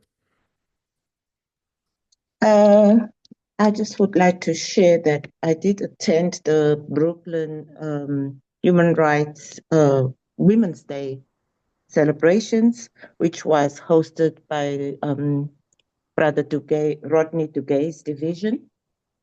And it was very well prepared, very well attended. There was just a couple of things that had me a little bit concerned with regards to when planning these events, when we get vendors to come to our internal events that are not public in the open space, but in an enclosed space, do we vet our vendors that they must be UNIA members? You know, that's one thing, the only thing that really, that's the only negative thing that I picked up, but everything else was out of this world, was awesome.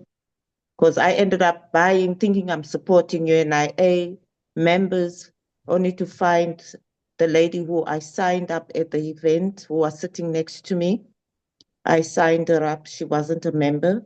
And as we were walking out and where I had to buy this gold chain that I bought, she asked the gentleman, "Are you a member of the UNIA?" And he said, "No," you know, the vendor gentleman.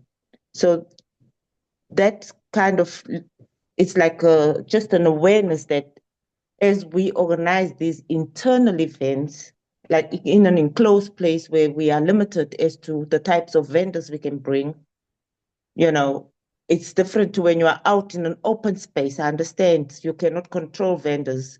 You want your event to be successful, you bring as many vendors as possible. But if it's in an enclosed space like we were there in this place, it was in the basement and we were quite a bit cramped up, you know, and we had the vendors in the passage, in the hallway. And these vendors are not even, some of them are not even UNIA members. So I felt robbed by me buying from them. And some of their products were not even African-made products, you know. So that's just one thing that I picked up at the event that I think maybe we can improve on as we go. You know, for us as Division 421 with our business division, with Brother Maces who's so fired up, so that when we plan such kind of events, we make sure. I like the video you sent me, President John, about the farm activities. Those are all, you know, Black-owned businesses. They're doing Black production. You know, not that we are being racist, but we're trying to do self-reliance.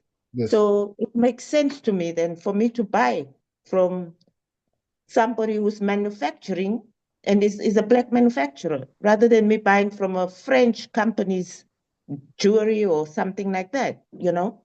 So we just maybe need to be careful in that aspect as to who we invite to be our vendors. Let it stand in line with what we, you know, let us walk the talk.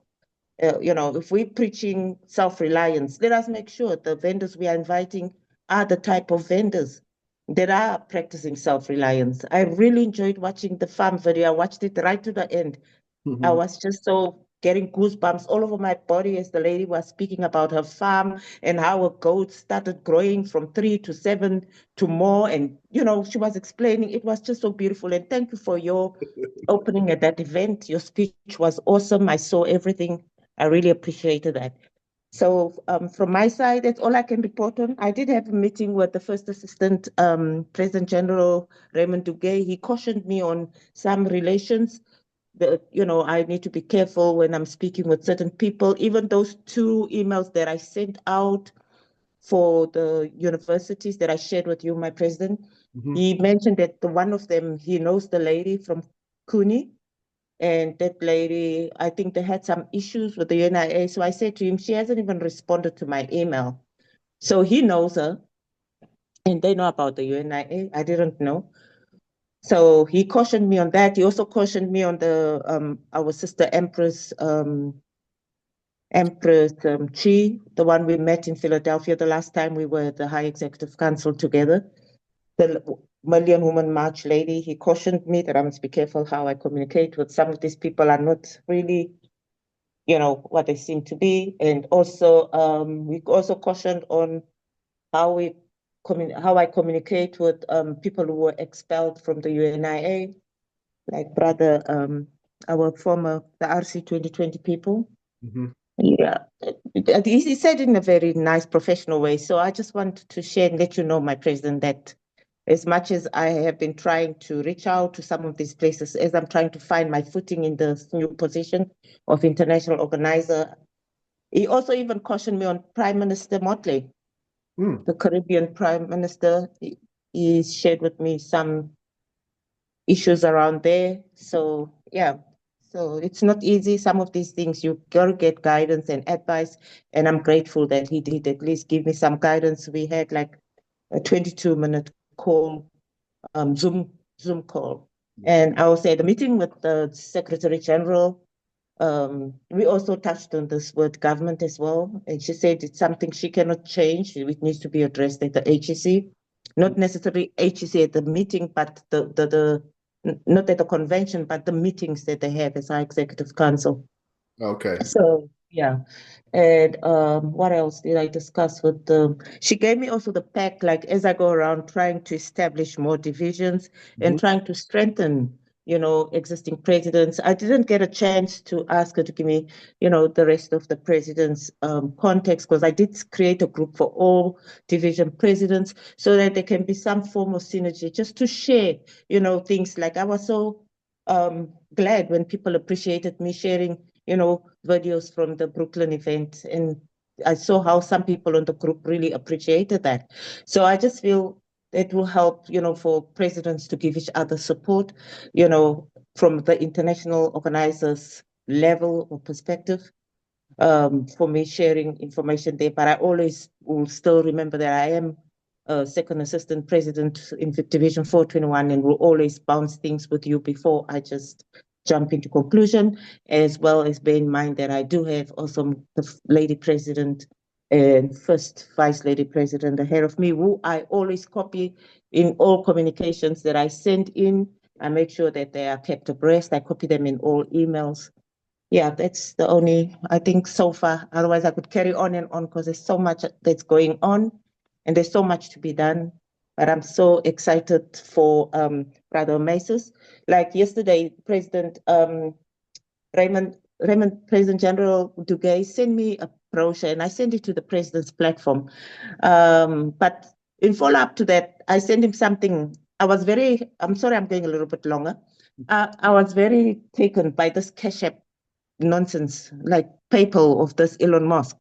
My daughter sent me $2,000. It's part of my child's fees. She's in boarding school. So my daughter sends from her Chase account to my Cashapp account. And Cashapp took a whole $57, reducing that money so hugely. And when it gets into my account, it's taking also $3.99. So there's almost $60 for sending $2,000, And that made me so upset because I need this money. It shouldn't be broken down like that. It needs to go complete as it is. It's part of my child's school fees. So I was so frustrated and I'm cursing this Cashapp nonsense. The last time it was this PayPal holding on to my $400 because my son had put money into my account, and then I sent that money back to my son because I didn't want to use his money. We got on the line and I transferred those monies right back. But because of that in and out, they put my account indefinitely on hold. They told me by March 2025, $400 just sitting there since last year, 2024. That's fraud. That's a scam. So I then said to President Dugay, with his qualifications as an actuarian, do you call it actuarian? People who are good in mathematics. Yeah, I then texted him. He hasn't responded to me, but I texted him and said to him, I'm frustrated with this Cashapp and all these other, PayPals and all. Why can't we have our own app? And this is why I was so excited now when our first vice president was speaking about us having our own currency even. So it's something that I will address maybe at our Thursday business meeting, Yeah, but I have shared with President Tugay on that, but he has not responded. Thank you. Thank you, Dr. Kuda. Excellent report. A couple things. One, we must remember that all Africans, Negro blood, are members of the UNIA. I understand what you're saying, the distinction of active members in the UNIA, but we must be careful when we're on public platforms and we're saying members aren't, or individuals, or we're allowing vendors that aren't members of the UNIA. It can be misinterpreted. So that's one thing is all of our brothers and sisters are members. They just may not be active. Second, and that's a good point, but also autonomy, how Brooklyn handles their programs is how they handle their program. Anybody outside of Atlanta, how they handle their programs, as long as it's within the rules and regulations of the Constitution, it's out of our hands to give our opinion. However, locally, one way to your point of, I think what we try to do is incentivize active membership. So if we're having a program and we're looking to bring in vendors, we'll have a reduced price for members, and that encourages vendors to become members if they're not already members. So um, that's one thing that I would promote and suggest for other divisions to do. That way, if the vendor doesn't want to be an active member, that can be more funds to their charitable fund or whatever it may be. And the last thing is um, order of importance or priority. Um, First Assistant President General heavily outranks me as president, so you are getting firsthand direction from the right place. So please continue to stay in communication with First Assistant President General and the priorities that he establishes. I would defer to his authority as First Assistant President General, and anything locally, Division 421. Obviously, I'm always here if there's any need. 421 or UNIA in general related. I'm here. Those are the couple things that I wanted to say. Any questions or comments for our second Lady Vice President and international organizer, Dr. Kuda? Thank you, I have a President. question for Dr. Kuda. Yeah. Dr. Kuda, my name isn't on that list, is it? That you have to worry about? Which list, Sister Arquette? Well, you said that you had somebody warned you about some people that you should stay away from. I'm Oh, not on no, that no, list. no, no, no. This is my reporting. It's in my reporting of people who I've been in contact with as part of, outreach as an international organizer. No, your name is not on that list. No, Yes. no. Thank you, Dr. Kuda. Any other questions for Dr. Kuda before we proceed? Yes, how y'all doing? I didn't. I just came in. I just realized the meeting's That's at not bad. 5 o'clock, and I kind of missed. Came in at the mid or the end of it, so I don't know what she was talking about. To be any question, so I guess not. I don't know. Yeah, she had a pretty thorough report. I'm not gonna ask. Okay, You to yeah, retake. it's fine. It's fine. Thank you, Brother James. No problem. Okay, we'll keep going. We'll try to get through our officers hopefully before 7 o'clock. I think we can because we don't have a lot of officers present. Sister Cecily said, come back around to her. President Ross, anything you wish to state on regards to Office of Treasurer or anything in general, UNIA? Ross Marvin, you there? Okay, yeah, it's gonna go quick. Attorney Imhotep, Counsel General, Legal Defense. Anything you wish to share, Counsel General or local? Yes, I have something to share. A couple of things here. First, today in African history, March 23rd, 1916, Marcus Garvey arrives in the U.S., New York City, New York. He stays here. He's in America for 11 years, just 11 years, and 2.5 of those 11 years, he's incarcerated. Mm-hmm. Secondly, I was made aware recently of something about the United Nations I had never thought about, and that is the United Nations was established in 1945, and in 1945, most of the world, but particularly Africa, was colonized. So basically, the United Nations is a colonial organization.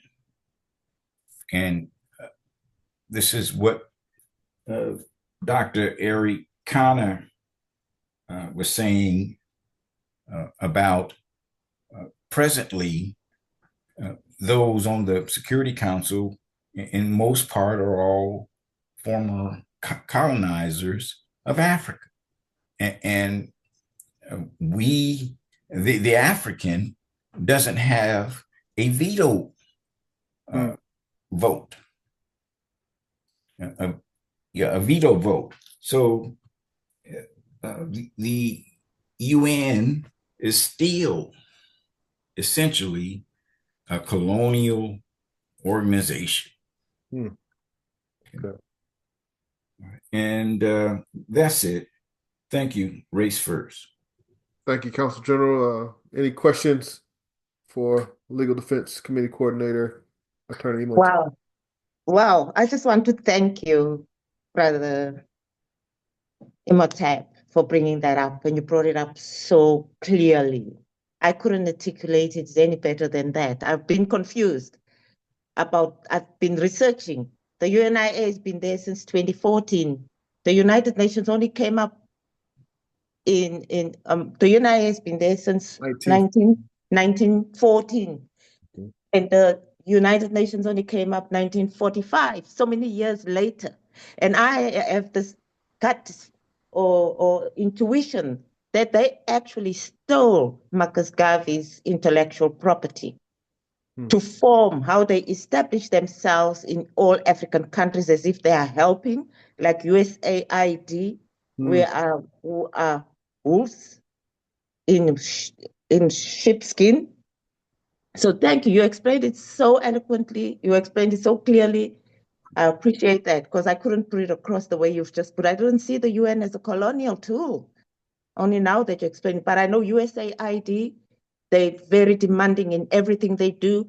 And they only put 10% to the community, and the whole 90% goes on themselves. You wonder where on themselves. It's travel and all this and that, and all the other things Mama Arikana mentioned. So what they give in the community, in picture of like food, there's World Food Program in the UN. USAID shows those bags of foods as if they're also playing that game. All this different, all these international NGOs, they have ulterior motives in Africa. And I like the way Mama Arikana put it. Thank you so much, Attorney Imhotep, for bringing that up. It's more clear for me now. Thank you. I worked for the UN for 8 years, and I never enjoyed it at all. It's just a gravy train. Thank you, Dr. Kuda. Thank you, Attorney Imhotep. Any other questions for Attorney Imhotep before we proceed? Excellent report, Attorney Imhotep. Checking the battery on my device. Okay, 48%. Okay, we'll proceed with our officers. And Sister Cecily, I guess we'll come to you as at the end, towards the end. Brother Art, anything that you wish to share from a secretary standpoint? Oh, yeah. Race first, family. Race first. Family, I owe y'all an apology. I missed the secretary's meeting this week, and And it was my wife's birthday, so Ah, and I forgot to notify y'all. yeah. And I just wanted to apologize for not making the meeting. Race first. Understand. Thank you, Brother Art. And that's actually why, brother, that's all it takes is a notification. We understand, Brother Art. Brother Malik, I believe his daughter, he's celebrating his daughter's birthday today. So, family, obviously, we talk about race first. Family first is race first. So, you know, we are putting in the work, but we don't want, and it is going to become a situation, but we don't want the work to be too much of a burden on the family relationships. So thank you, Brother Art. And we did have a good representation on a secretary's meeting. Sister Cecily, is there anything that I think you were there? I'm pretty sure we had I'm pretty sure we had a good representation. I know Lady President was there, but she can't speak. So I'm trying to, I was there, but it's hard for me to distinguish all these meetings. We were talking about the same stuff. I know that's right. Sister Cecily, anything that you have for our secretary meeting? Anything you can remember? She's still here? Oh, she done left. That's crazy. Oh, I think was the secretary meeting focused around HEC? I'm pretty sure. So we'll touch on that briefly. That's a great segue to that. Everyone should have gotten that in tonight's invitation.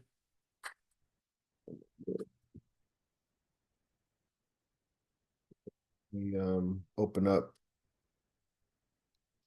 the newsletter. Well, let's get to the attractive stuff first. So I don't even think I sent this, but this is a flyer for the program for High Executive Council. We at the Atlanta division will be having some delegates traveling to Philadelphia,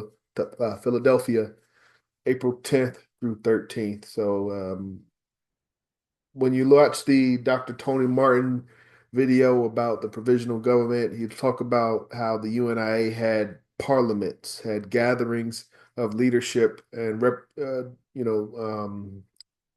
representatives of populations throughout the world and throughout the nation would come together under one building and have a form of a parliament where we discuss the issues local and work towards resolution that's for the benefit of all people in all regions. But we'll be traveling to that on the 9th. We'll be there 10th through 13th. It'll be a 4-day event in Philadelphia.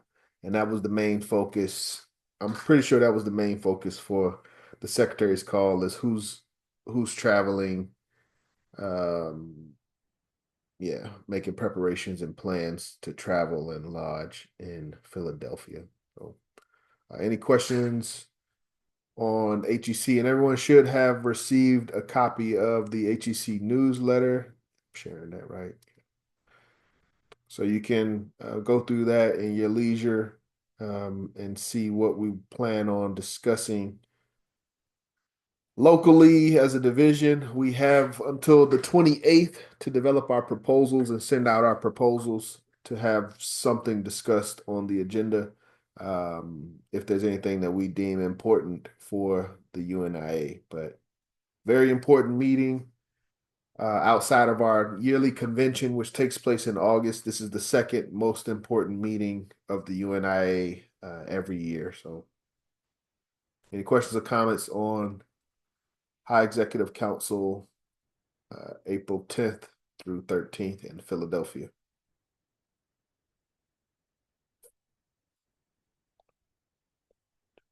Okay. And locally, internally, we'll talk about that more.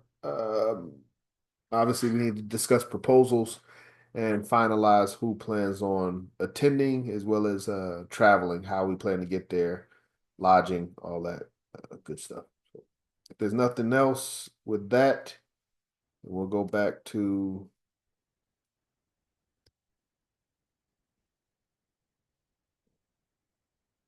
wrap up with our officers.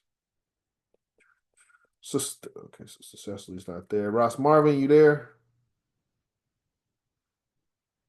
Brother James Wilson, anything you wish to share?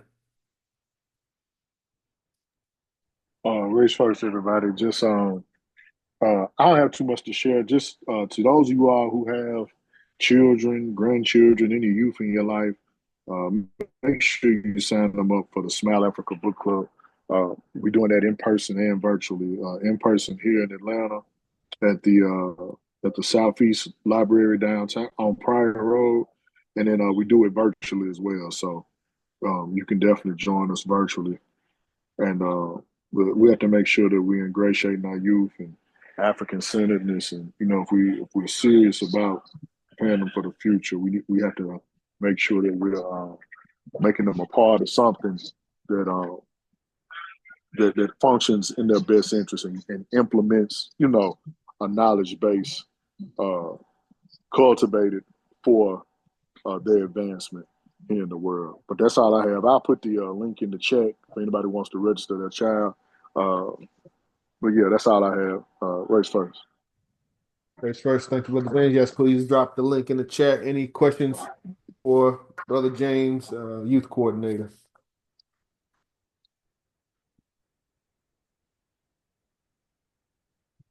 All right, all right. Thank you, Brother James. Please continue. And yeah, I gotta officers, all of us, we need to be better about supporting these youth initiatives that Brother James is putting forth. Brother Nkosi Munyayinga. Thanks, great fruit. Mr. Wilson, yeah. Will you actually have like any workshops that you'll hold for the members?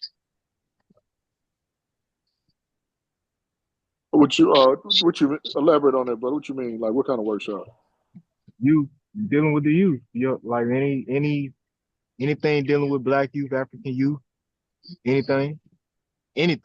Well, Brother James, I think it'd be what age group have you been focused on in regards to your youth programs? I think that Right now, I've been doing 3rd through 6th. So one Saturday out the month, and to you too, brother. Once a month, what we're doing is for 2 hours I deal with 3rd through 4th grade, and Well, then for the last two is 5th through 6th grade. So go what ahead.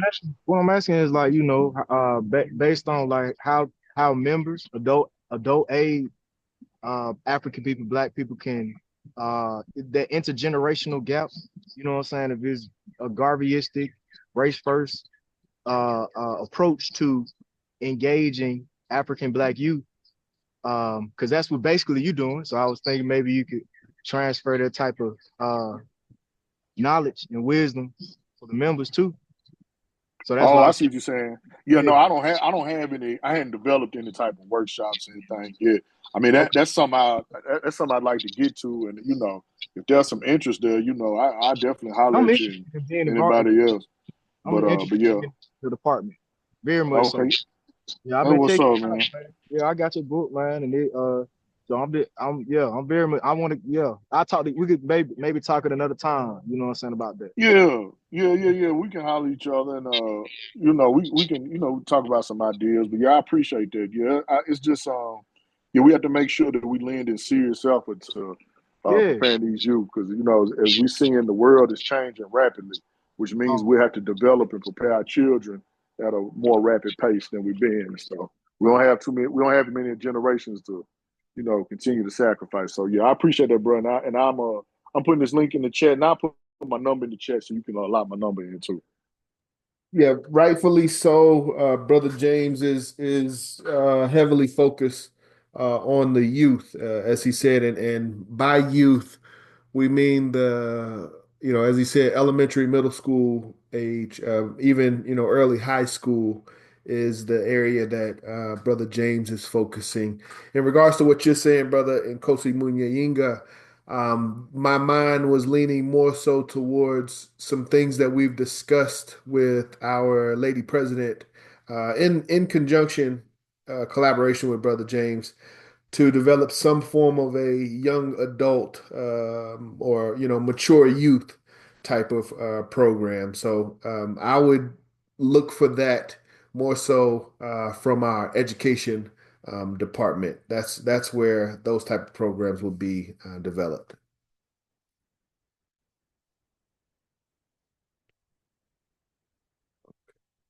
Any questions? Any other questions for Brother James? James Wilson, Youth Coordinator.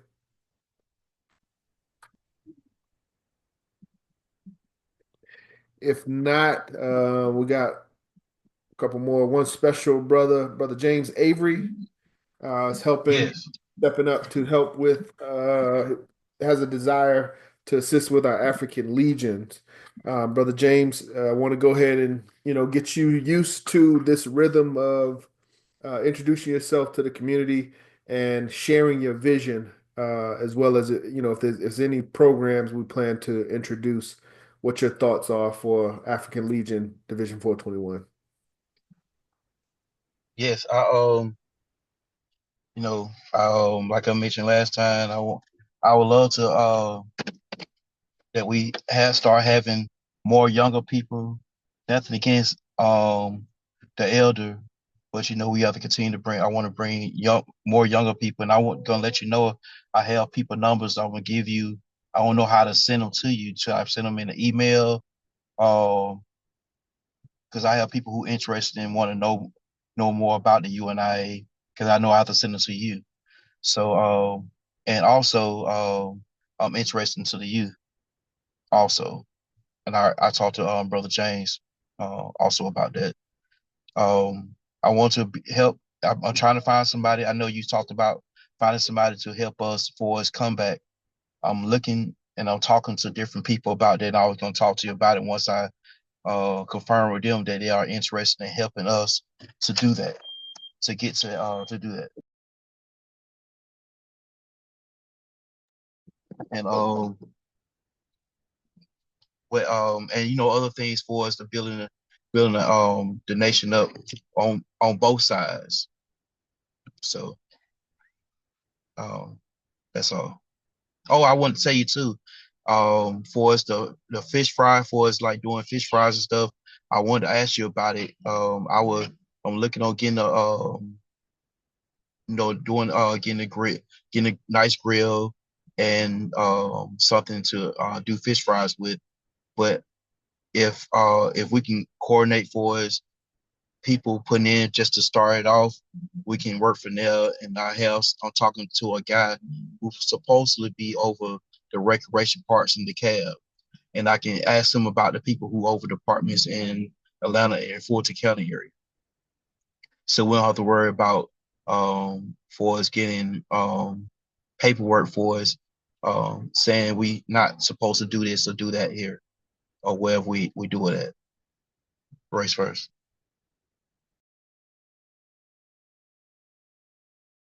We'll continue to discuss that offline, Brother James, and also bring any details that you have for fish fry, particularly to a Thursday business meeting, and we can present that and prepare to have something presented to the executive body. But if we can get the details laid out, cost, manpower, location, expected profit, things like that. We can make a quick proposal and have some support for that. Last thing, I've had priorities. I've always had a particular priority in regards to Legion. Prior to combat, must first, in my opinion, must first be conditioning. We've got to have we've got to get conditioned first and foremost before I would like for us to do much of anything else. So find a way to incorporate that into our future programs is a way for us to collectively get conditioned. Any questions for Brother James Avery, our Legion coordinator in training?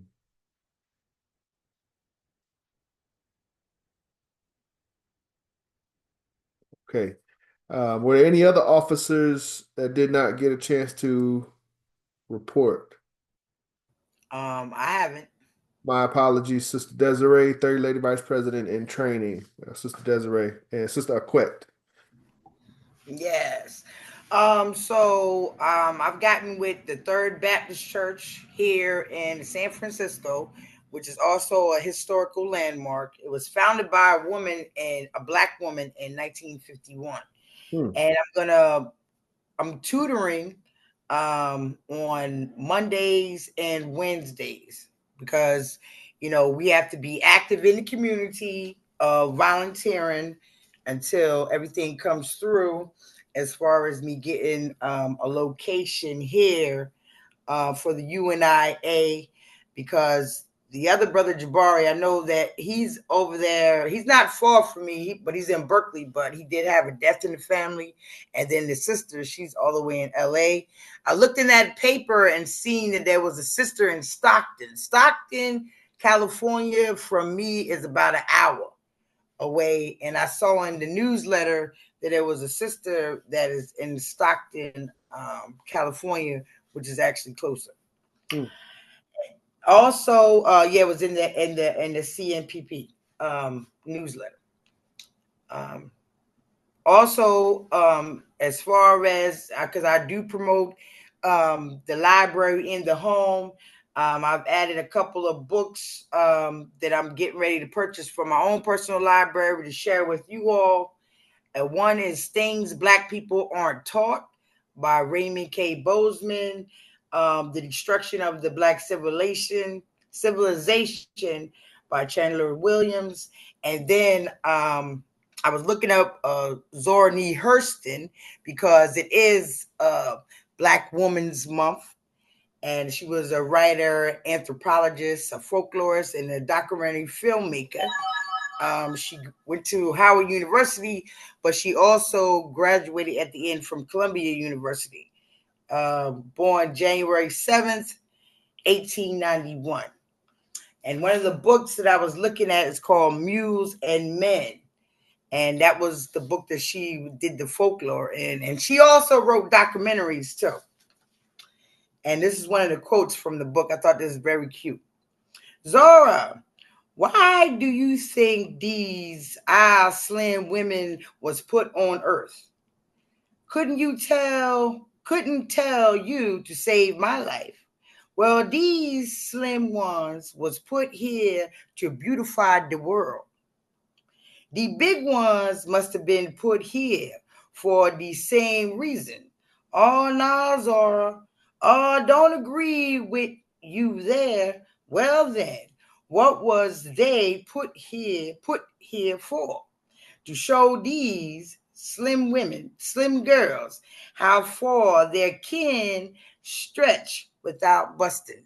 I thought that was good. And you have to understand back then, even with Langston Hughes, when they wrote things, they utilized their own language. And why I brought that out is because the same thing that Zora Neale Hurston was talking about then in her folklores is the same thing that women do to each other, right now, as far as your shape and if you're slim or, just along with social media, what the perfect body is supposed to look like and everything else. And it was just kind of how she referred back to just letting you know, hey, how big you can get without busting. Anyway, so that's all I'm doing. All right. Race first, Black Power. Race first, Sister Aquette. Thank you for that report. Excellent report. Any questions for our Third Lady Vice President in Training, Sister Aquette? And I think that takes care of all officers or any officers that did not get a chance to give a report. Brother Cornelius, anything you wish to share from an agriculture standpoint? Warming up. Greetings, brothers and sisters. No, not at this time, but I am working on some things, like you said. It's warming up. We're in the plant. We're about to get into plant season, and I got some proposals. I'll bring at our next meeting to have a more detailed report to get active in something. Thank you, Brother Cornelius. Look forward to it. Any questions for Brother Cornelius? Oh, one more thing, President John. I also put a site in here of a Black-owned travel agency, and it's owned by a woman. If you got all this stuff in here, Tamara Singleton. I think that if you guys can see it in the chat, I put it in there. Black-owned travel agency. Let me go here because the chat room looks different. All right. So it's called Tamara Singleton inteltravel.com/book travel CFM Intel Travel. Black owned travel agency owned by a woman. Black woman.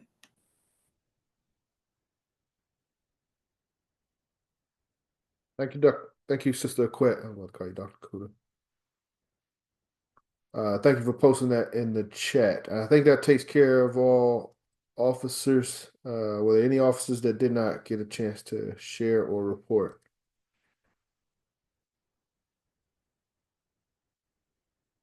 Okay. Brother Macy, Ross Marvin, were you there? HTC 2 years ago? Brother Macy's? You talking about HTC 2 years ago or what? No, I was just saying, was he there like for to give a report? Okay, well, Brother Macy's, I'm getting ready to hand it over to you for member share. I have a brief announcement from my side would be upcoming program that we're having this coming Tuesday. Well, not we're having, but that will be held this coming Tuesday at Big Bethel AME Church to commemorate Marcus Garvey's speech. So let me share that. And I just sent an email to everyone. Am I sharing screen? I just sent an email to everyone. All members should be getting this in their email. This was a free program last year, but they're charging $25 this year. Pre-sold $30 at the door. But we do encourage brothers and sisters to support this program. This Stephen Golding is president of the UNIA in Jamaica. He's a good brother. He's in regards to UNIA politics, he's considered a free agent or lone wolf. He's independent. He's got an independent division, but we have no issue with him here at Division 421. And in regards to his teachings of Mr. Garvey and the UNIA, we promote and we encourage brothers and sisters to receive those teachings. So I think that's the diplomatic way I can speak to that. So he will be here Tuesday. This brother here, Samuel Lee Fudge, who starred as Mosiah or starred as Marcus Garvey in the film Mosiah, he will be there as well. Officers, Division 421. We have got to, and I'm really speaking to myself, we've got to get this brother engaged locally. I think he personally, Ron Bob Simple is the name that comes to my mind, but he's Brother Samuel is preparing himself to be the new best Marcus Garvey impersonator. So I think we should find a way to, make sure we have a relationship and we are working closely with him in the near future. But I'd like to, obviously bring him in. If we can have some programs and highlight his talents at those programs, I think that'd be a great mutual benefit. But in essence, March 25th, Tuesday, will be a commemoration of Marcus Garvey's speech at Big Bethel AME in 1917. So encouraging all brothers and sisters to come out. Actually, I'm going to need a few brothers. Brother James Avery has already given me his thumbs up. Brother James Wilson, if you will be available, please, I need to know. We're asked to help support the program. We need 3 to 4 brothers that can dress in all black to serve as the African Legion for Samuel Fudge, who will be playing as Marcus Garvey.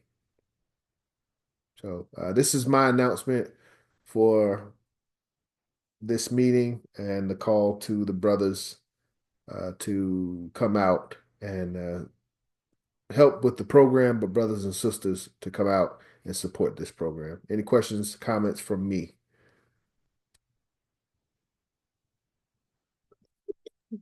If you participate, would it still have the $25 fee?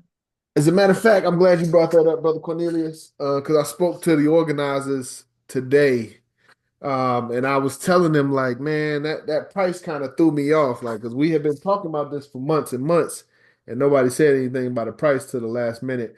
However, if we can show up in with the red, black, and green pin or some form of, the division that our division and active members in the division that show some, the red, black, and green, they won't be charged.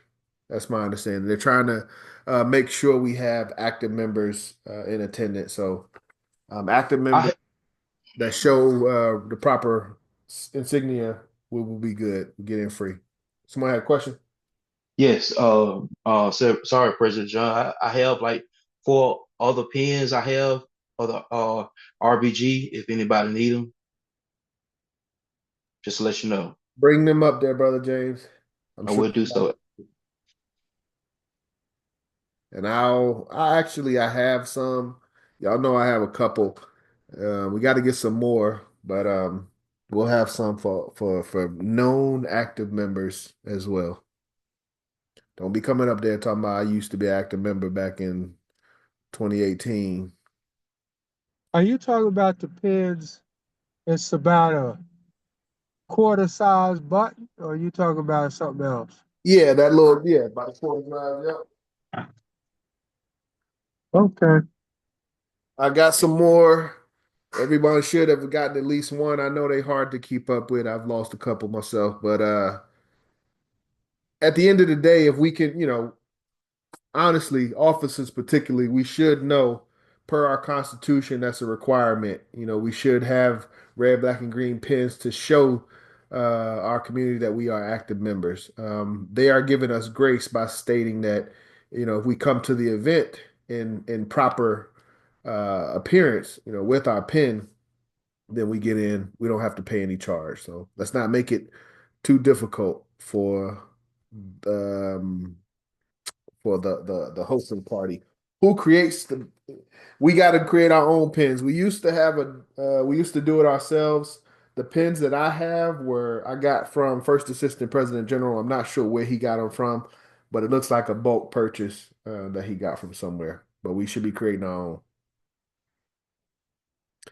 That's all I got is promotion for the Tuesday program. We want to pack the place out.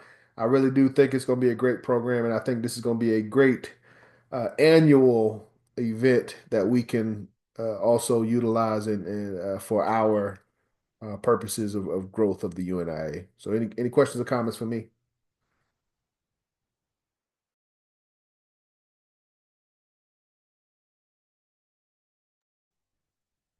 Okay. Brother Nkosi Munyayinga, you had a question about African Legion training. We will talk about that more later. That's something that we have to develop with Brother James Avery and Brother Nkosi. Since we're in the development process, Brother James, remember that name, Brother Nkosi Munyayinga. I'd like to have him involved in what we are developing as well. He will be utilizing that for the region of Birmingham, as he refers to it. But our brother sister in Alabama. If nobody has anything, Brother Omasius, I want to hand it over to you. Sorry, President John, I have my hand up. My apologies, I didn't see that, Dr. Kuda. I just wanted to ask, at this event, as Division 421, are we allowed to sign up new membership?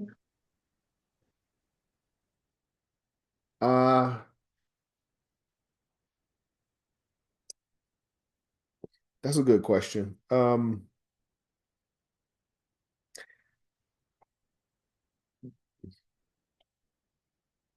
I didn't plan to do that explicitly on the day of, but it hasn't been discussed at the end of the day.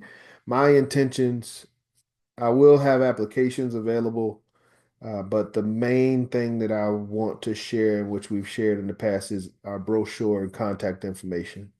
Um, yeah, because this is not established, this is not being promoted as of yet as a recruiting event. We just have to be diplomatic about how we execute that. But yeah, we also have to be better, myself primarily, in regards to these relationships and these programs, being involved in the establishment of the program so that we can make that clear up front. But as of right now, not officially, but we will, obviously, we always have information that we share with anywhere we go. And I will have applications available for those that have the spirit. Thank you. That makes sense. Yeah. Thank you.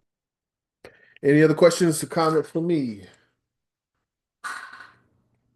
Okay, if not, Brother Macias, 729, I'll hand it over to you for member share. Brother Macias, you there? All right, first family. Of course, Thank you. family, we have two parts to our meetings. First part, we have an open discussion about a specific topic. Today, we went over our president, lady president, and now second half of our meeting is a member share. Member share is where we give opportunity for members on the line to speak.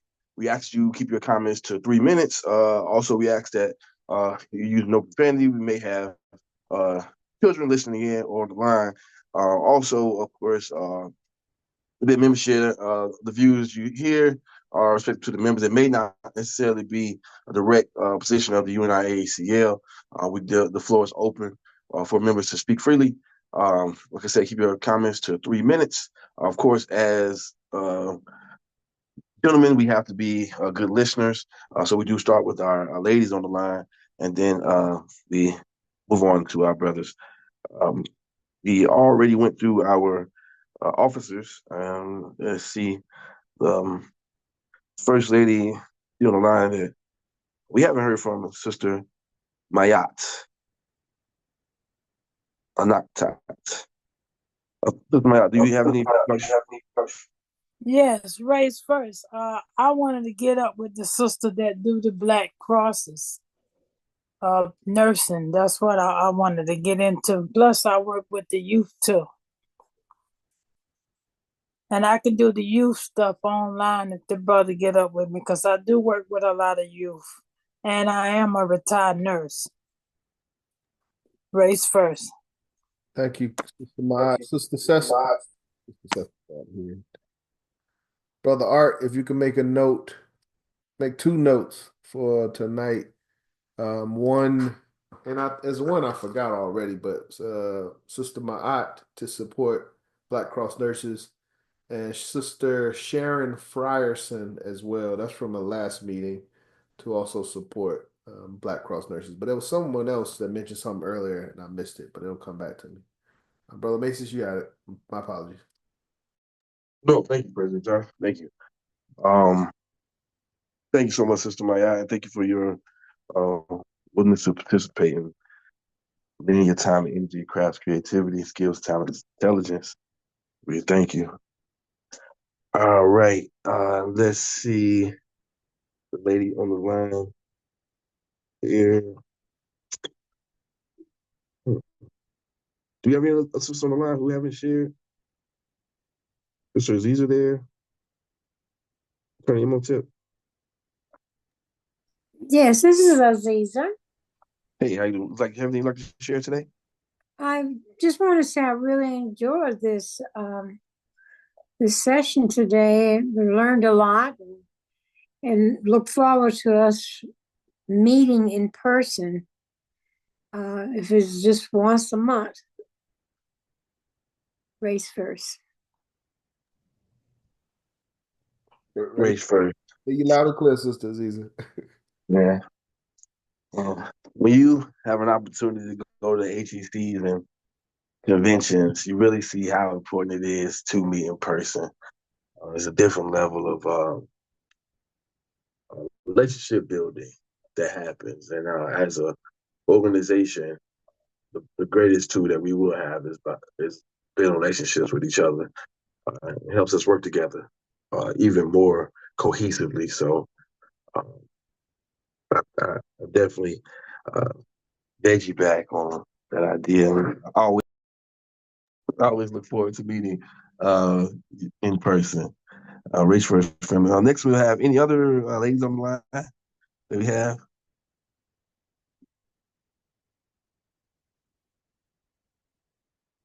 Do you have any other ladies?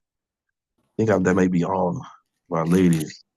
We'll move on to Speaking of sisters, 1 second. Speaking to our sisters and Brother James Avery, if you could try to recall what was discussed. We had an African Legion meeting Friday, but we will have a Black Cross Nurse National meeting this coming Thursday. So if sisters are interested in participating in that meeting, please let me know and I can forward you that invitation. But Sister Ma'at, I will send that to you. I also want to be included on that too, because also with the Black nurses, Marcus Garvey made sure they also had their airplane license. Me too as well, President John. Please include me. Thank you. Thank you, sisters. Okay, that's all I have, brother. Our missus. I'm excited to see about the works of the Black Cross nurses. It's first. All right. So thank you, brothers, for being respectful and patient to our sisters. I believe any other ladies, even our officers who maybe said something already, want to speak before we go on to our brothers. We're going to do one last call for our sisters. Sister Stay present, Sister Diane. I see your mic is unmuted. Are you there, or Sister Cecily? Either one. Yeah, Sister Cecily just rejoined. Hey. Greetings, Sister Cecily.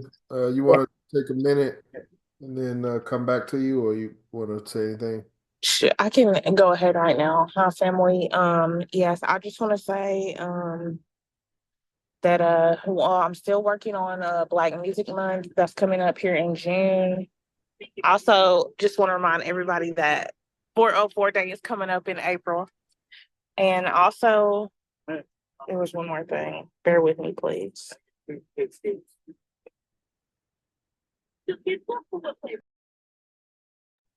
The other thing that Lady President and I are talking about Black Cross nurses, and we'll have some motion going on in that area pretty soon. And that's all I have to report at this time. Sure. Thanks, fam. First Lady Vice President, what was that April day that you mentioned? Oh, 404 Day, Atlanta Day, April the 4th. Okay. I like that.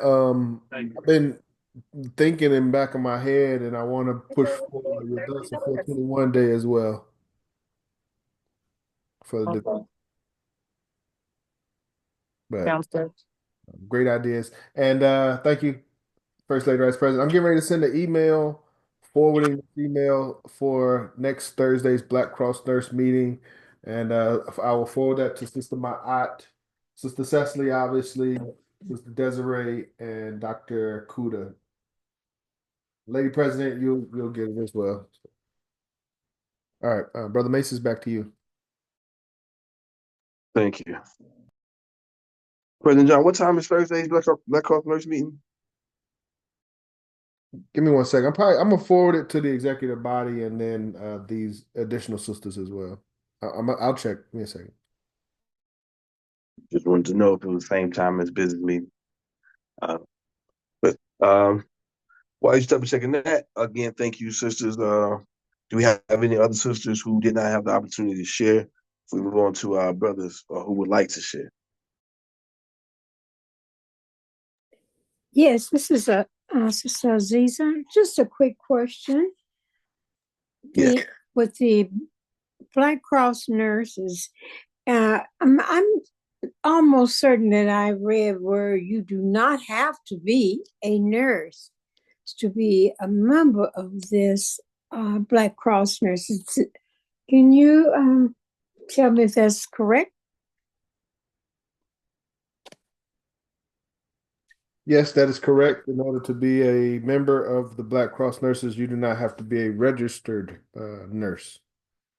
That's the current status. They are looking to update that internally and provide internal certifications, but currently there are no Black nurse certification requirements.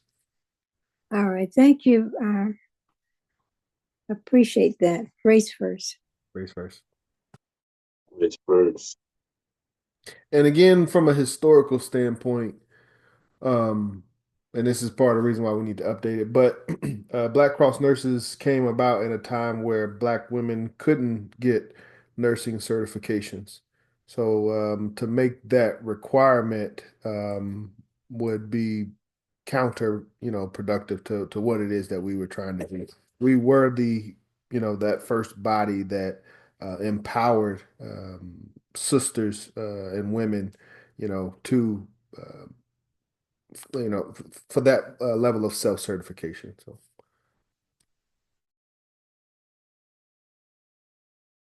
Thank you, President John. All right. Do we have last time? Let's check. Any other ladies would like to speak? Have any questions? Again, thank you, brothers, for being so patient. And any other ladies last time? Yes, All right. race first. So also with my tutoring, you know that I am also going to bring in message to the people for the children that I'm tutoring, because I'm doing literacy and you have to read something, right? So I'm bringing the book in. So I'm going to also order books while from the distributor in Baltimore, Nati, and give them to the children that I'm tutoring at the church on Mondays and Wednesdays.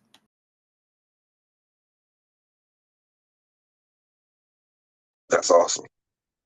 Awesome. Thank you, Sister Desiree. Third Lady Vice President Training. Appreciate you. Work you're doing. All right. Thank you, brothers, again for your patience. Yeah, I guess the first brother we'll start with, I believe, haven't spoken. Brother Brian Wisdom Walker. Please, brother. Everything like to share? Brother Brian, are you? Peace, family. I'm here. I'm just tuning in. I appreciate all the insight that I'm getting, but nothing at this time. Race first. Thank you, Brother Brian. Can you tell us a little about yourself, though, Brother Brian? We definitely happy to have you here. You maybe where you're from, a little bit about your background. Just something short, brother. Yeah, absolutely. I'm here in Atlanta, Georgia, in the Riverdale area. Native of Atlanta. I have a background in computer science. I do a lot of other things. I'm a DJ. I'm also a jeweler. I also tend to the land and grow food and things like that. And I go by wisdom, and so I'm always open to gain more knowledge. So I keep an open mind and things like that, and definitely all about building for our people and making a better world for us. Also, Wisdom, we appreciate you. crystals Ahead, and stuff like that. Crystals if you need any spiritual works and crystals or herbs. I'm your guy for that as well. Thank you, Brother Wisdom. Yes, sir. Words of our past President Ross Marvin. It is our skills, talents, and our intelligence that are our greatest gift that we can give. So we appreciate all the skills that you have, brother, and thank you so much for being on the meeting today. All right. See, next, never had an opportunity to share. Brother Israel. Brother Israel Lee. He, him, his. Floor is yours, brother.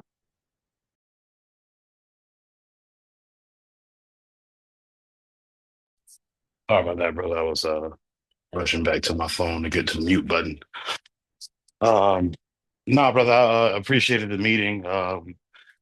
New here, Sister Desiree invited me, so just doing my best to absorb as much as I can and learn as much as I can and find out where it is that I can be useful. Plan to attend the business meeting Thursday, as well as go ahead and submit my dues for the year as requested. But with that, race first, Black Power, brother. Thank you, Brother Israel. Brother Israel, where you located? Or if you what state? You don't have to give like your city or anything. Oh no, I'm in Altamont Springs, Florida, just northeast of Orlando. Originally from Miami, though. Okay. You in District 5 of Georgia and South Carolina. Just confirming. Thank you, brother. Yes, How sir. far is And that? President John, just while I have the opportunity, I wanted to apologize for having missed our meeting yesterday. But with that, brother, I'm sorry. You had a question for me? No, I was just confirming where you are and what district you would be under. You would be under same district as Atlanta. No, sir. The other brother said, "How far was that?" I was. How far are you from Jacksonville? Okay, my bad. I'm sorry. No, you good. About 6 hours or so. Okay. Thanks, brother. Thank you again for sharing, brother, and thanks for coming on the meeting. Thanks, Sister Desiree, for inviting them. That's what it's all about. Uh, Inviting people out to the meeting so that we can grow. Absolutely. Definitely want to take a page out of her playbook, Sister Desiree, for what she did today, and really want to big up that inviting someone to the meeting. It's a huge thing that we definitely don't want to overlook that part. So we appreciate you, Sister Desiree, for continuing doing the work just by spreading the word. So thank you. Brother John. No, just echoing the same thing you said. Sister Desiree is setting the example for all of us. So thank you, Sister Desiree. Great job. Sister Aquette, my apologies. Sister Aquette. It's the same thing. It's my Kemetic name. Desiree is my born name. All of it's spiritual. Yes, ma'am. Yes, ma'am. Race first. Thank you. Race first. All right. Okay. Thank you again, brother, for sharing. Next, I think Brother Maurice, did you share? Brother Mitchell, Brother Mitchell. Look at that. Brother Maurice Mitchell, did you have an opportunity to share already? You know that mute button be hard to get to sometimes. So, a second. If not, we go to Brother Nkosi. Brother Nkosi, you have anything like to share? Race, thank you. Race first, first race. I wanted to I wanted to ask some questions about due to the rebuilding and everything. Is it possible for members to be able to be a part of multiple departments or multiple auxiliaries? How does that go about? Yes. Yes. Double yes. Yes. Yes, sir. Okay, I guess that's one thing. Another thing I had to look into as far as offline with everything that I'm able to be a part of. The next one is about with the different chapters that's within the UNIA presently. Can members actually attend the different functions that even if they're not like I'm a part of I'm a part of Atlanta 421, but the other divisions or chapters that's holding meetings, teleconferences, functions. Am I myself welcome to well, do you know if there's an open door for the other chapters and divisions that when they have functions or meetings as such? Yes. So that's okay. That's it. That's all that I have right now. That I would like to bring forth. Thank you everybody that's here. You know what I'm saying? Race first race. Up you mighty race shall comes what you will. I say, I'll be before you. Thank you, brother. And to be honest, I encourage it. I've had the opportunity to go to many of the divisions just in my travels. And like I said, just like HEC, the opportunity to build relationships is what we have to be about. So I encourage and I appreciate an international organizer for being able to bring all the presidents together and creating an opportunity for them to share events that they have through that WhatsApp group that's there. Hopefully that will translate into us all knowing about each other events and being able to support them and travel. I know a couple of years ago at the HEC, our parent body has a travel agency and was looking for divisions to be able to come under the umbrella and start one for themselves. The first thing we can start is traveling to the different divisions and supporting the events that we have, and even creating itineraries around them is an opportunity. Uh, but when when I was in the fraternity in college, when we would visit different campuses, they would treat us with great hospitality because, to be honest, the people in their community at their school would love to see new people come in that fraternity. So our presence brings a different level of value when they start seeing new faces that support what the people they see all the time have going on. So us being able to support each other, just being there and presiding like presidents do, and our presence is one of the most important gifts that we can give to each other. So if you can travel to different events, and we look forward to hearing about and sharing what we have with other divisions as well, hoping they'll come to us. All right, and Thank you. Race first. Welcome, brother. Race first. Look forward to seeing you on the trail. Do you have any other brothers on the line? Didn't have an opportunity to share. Dr. Shams, how are you, brother? Black Power race first. Race first, Black Power race first. Yes, I like to start with something that we might be overlooking, and I know in my case it is sorely overlooked, but I don't want to put a damp on spirits or anything like that there.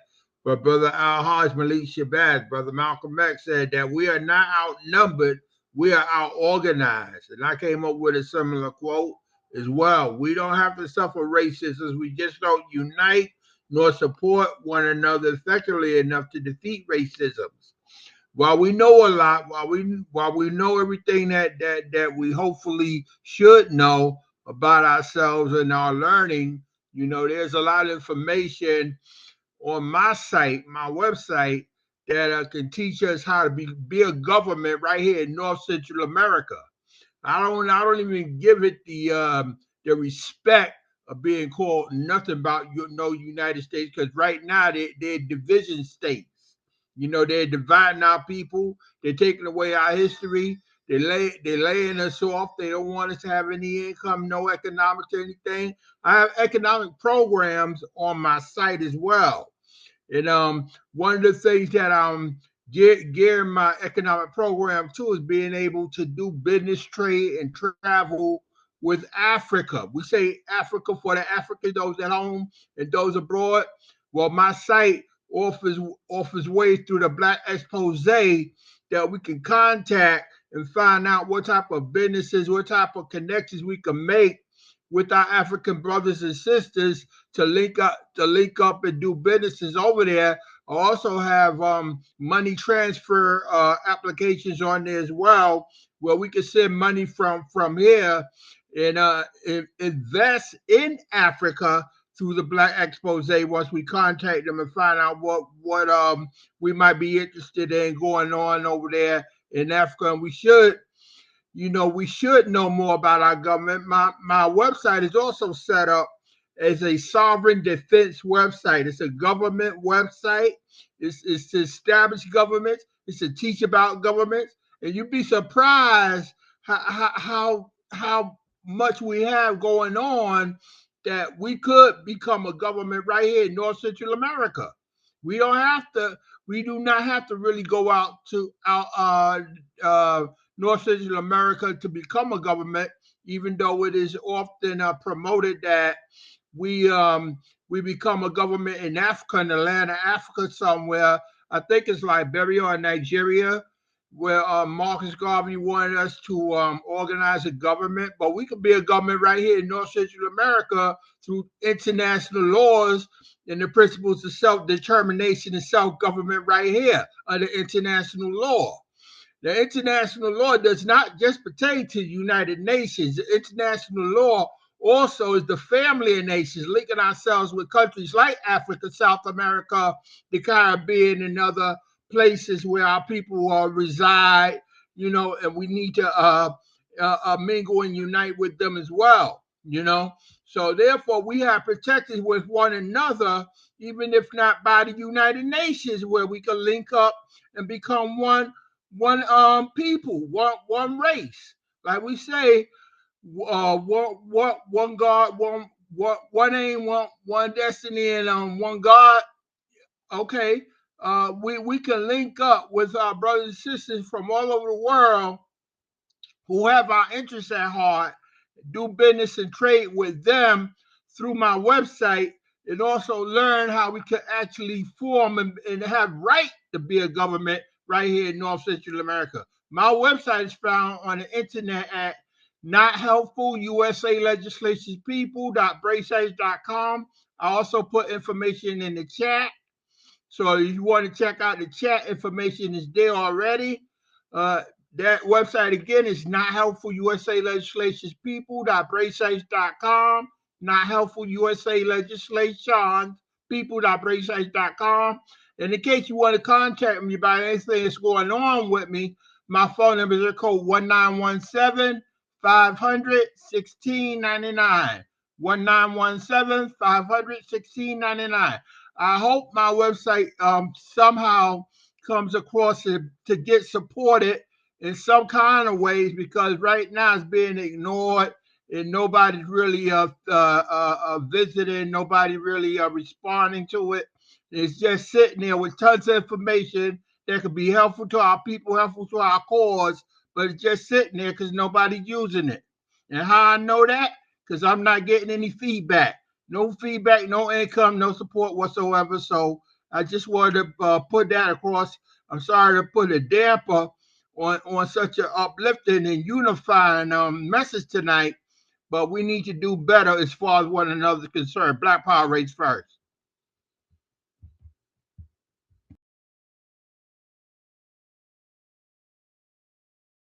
Black Power race first, Dr. Shams. You mighty race, we can accomplish what you will. Yes. Thank you so much for the work you're doing. I did put your website in the chat, as well as your phone number. Everybody want to contact the brother. They kind of mixed it with the phone number, but I'll repost that. Great information on your site, and appreciate the work that you're doing, Dr. Shams. Next brother that we would like to bring, who I believe haven't had a chance to speak, looks like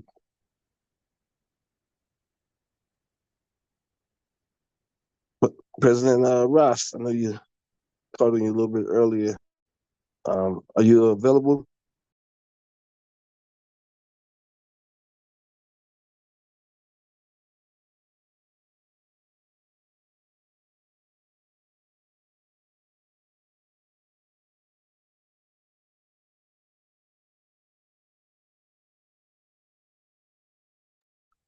Okay, I finally put that in the chat for you. Right, correct, Dr. Shams.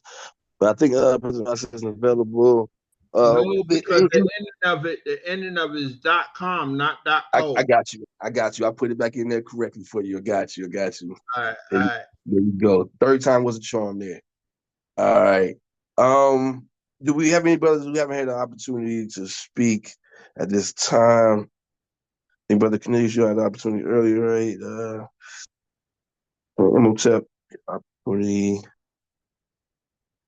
Any other brothers would like the opportunity to speak, or any sisters that would like to give a last word since we have already brothers? Before I pass back over to our president for his last. Black Power race first. Go ahead, Dr. Shams. Yeah, I'm with the Brooklyn division right now, and I'm also on Facebook. I am getting some feedback from Facebook, but no support as of yet.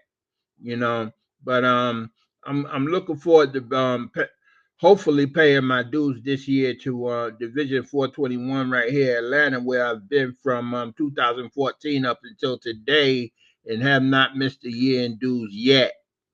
Black Power race first. I give more than I'm asking. That's what I'm saying. I'm not here to take.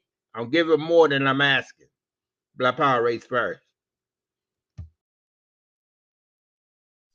Thank you again, Dr. Shams out of Brooklyn, New York, long-time supporter of Vision 421. All right. Sorry, Brother Versus. I just wanted to add, when I was giving my report, I did bump into Dr. Shams at the Brooklyn event. So yes, race first, Dr. Shams. Awesome. Race first. That traveling to different events, you get to meet people who doing the works. Race first. All right. We don't have any other brothers. Brother Chaplain Mitchell. Chaplain Mitchell. All right. Glad you're back, brother. I just wanted to say I hope everyone is doing well. I hope everyone has a safe night and a productive week coming up. I don't really have too much to say. I hope everyone is doing well. Thank you, Chaplain Mitchell. Hope you're doing well. Also glad to hear from you, brother. All right. We appreciate each and every one of you for speaking today. Brother Cornelius, please, Yeah, floor Brother is yours. Mason, I wanted to bring up something right quick. I know it's late in the meeting, but I want to ask, being that we are a leading Black organization, we are a nation, and I want to know, as a body, are we preparing to counter this Nazi fascism that them crackers in Washington are doing now? I know we don't get too much into politics, but at the same time, we have to be geared up to defend our people, to build for our people, because this is not the same country that it was before. It's always been hostile to us, but it's taken on a different toll that most people in our lifetime did not live through. And it's really time that we participate in something, organize something, especially when it comes to our history being erased, them starting to take rights away, them starting to get much more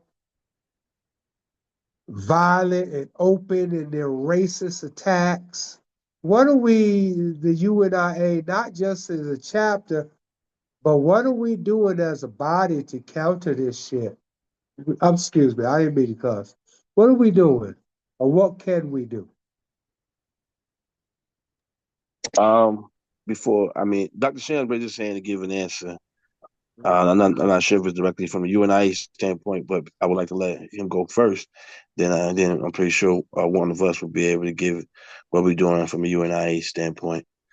Black Power race first. One of the principal things that we're doing is like what's on my website. We're offering knowledge, we're organizing, and we're trying to unify. We're trying to come together, to help and assist one another. And we're promoting each other's programs now more than ever, and that's what we need. We need to be doing a long time ago. And I hope we step up the pace as far as I'm concerned. Black Power race first. Thank you, Dr. Shams. I knew you would give a great answer. All right, President John. Yes, thank you, First Vice President. Great question, Brother Cornelius. The as you were speaking, the statement that came to my mind was the answer is in our auxiliaries. And it comes down to our ability to be self-reliant and less dependent upon this system. So primarily Black Cross nurses, do we have a way to address our medical needs? Do we have a dietary plan for our people? We touch on as always agriculture. Do we have a way to grow our own food?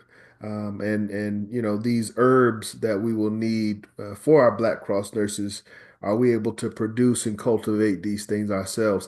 And even outside of producing and cultivating, we talked about youth, cadet programs, scout type programs, being able to identify different herbs in nature, and what's beneficial versus what's things that we should stay away from. That poison ivy is a big one, but there are other things that we should be able to identify.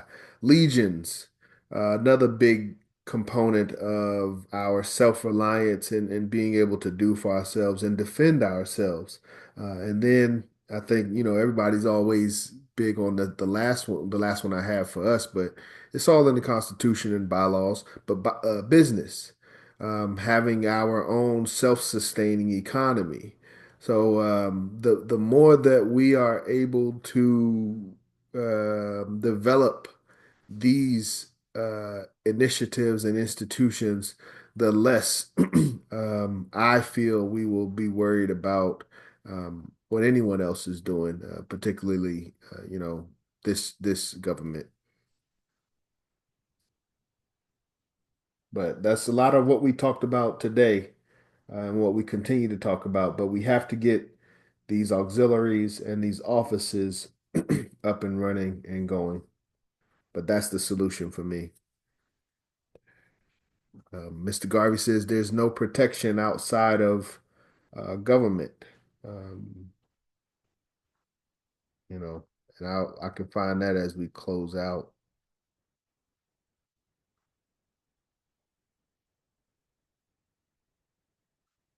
Thank you, President John. Thank you. I don't have my message to the people book up.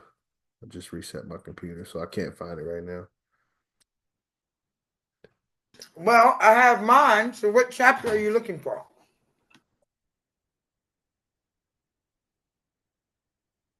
The only protection is government. I think it's chapter 9, lesson 9.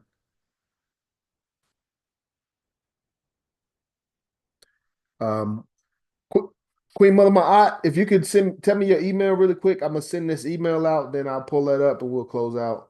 What's Queen Mother Ma'at's email? I know I got it somewhere, but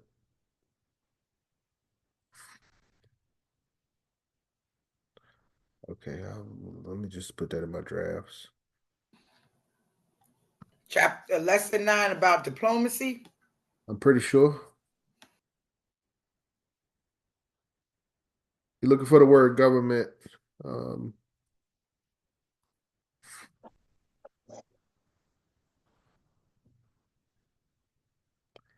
Brother Cornelius, why you putting it up? Did we answer your question so far? Did you want to add to the question anything?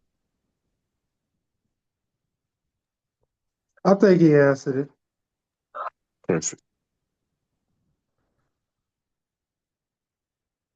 Raise first. I put the email in there. Raise first and Black Power.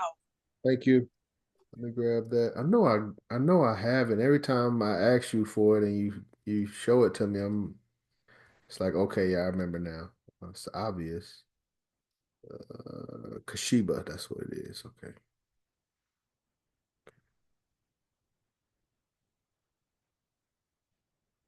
And I did have my book open. It was just in another tab.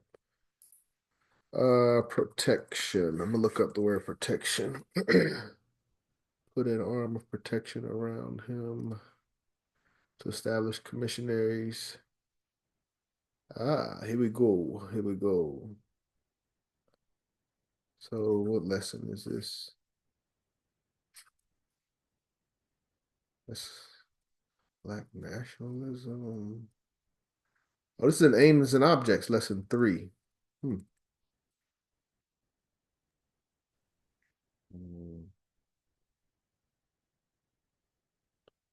So closing quote from Mr. Garvey. This is from Message to the People, Course of African Philosophy, page 34. Mr. Garvey says, no race is free until it has, let me move this thing out the way, till it has a strong nation of its own system of government, and its own order of society. Never give up this idea. Let no one persuade you against it. It is the only protection for your generation and your race. Hold on to the idea of an independent government and nation as long as other men have them. So our protection is our independence. There's no way around that. Not only the establishment of our independence, but the defense of our independence. But we must first, become independent, establish independence. And that's not necessarily, I'm not, saying, I mean, the plebiscite and all that has been done, but for us now, it's a social, cultural, somewhat economic level. But just each of us individually being able to more so provide for ourselves, pull away from what we call this grid, and then us being able to do that from a collective standpoint. That's the protection. That's the solution. Raise first. First. All right, if that's all, then we will close out with our motto. With our anthem. Apologies.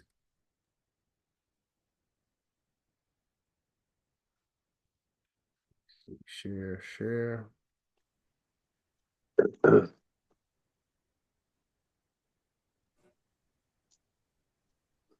Ethiopia, the land of our fathers, the land where the gods love to be. As storm cloud at night suddenly gathers, our armies come rushing to thee.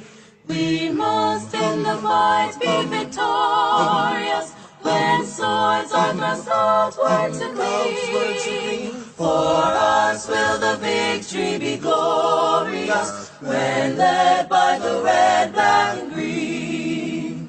Advance, advance to victory, let Africa be free. Advance, advance to meet the foe. Advance, advance to meet the foe.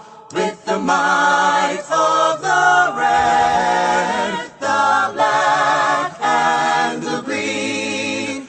With the might of the red, the black, and the green. Ethiopia, the tyrant's falling, who smote thee upon thy knees, and thy children are lustily calling from over the distant seas.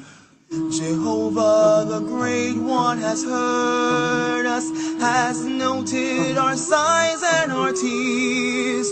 With the spirit of love, he has stirred us to be one through the coming years. Advance, advance to victory, let Africa be free. Advance, advance to meet the foe. Advance, advance to meet the foe. With the might of the red, the black, and the green. With the might of the red, the black, and the green. O Jehovah, thou God of ages, grant unto us sons that thee the wisdom song thou gavest to thy sages when Israel was sore in need. Thy voice in the dim has spoken. Ethiopia shall stretch forth thy hand. By thee shall our fetters be broken, and heaven bless our dear fatherland. Advance, advance to victory, let Africa be free. Advance, advance to meet the foe. Advance, advance to meet the foe. With the might of the red, the black, and the green. With the might of the red, the black, and the green.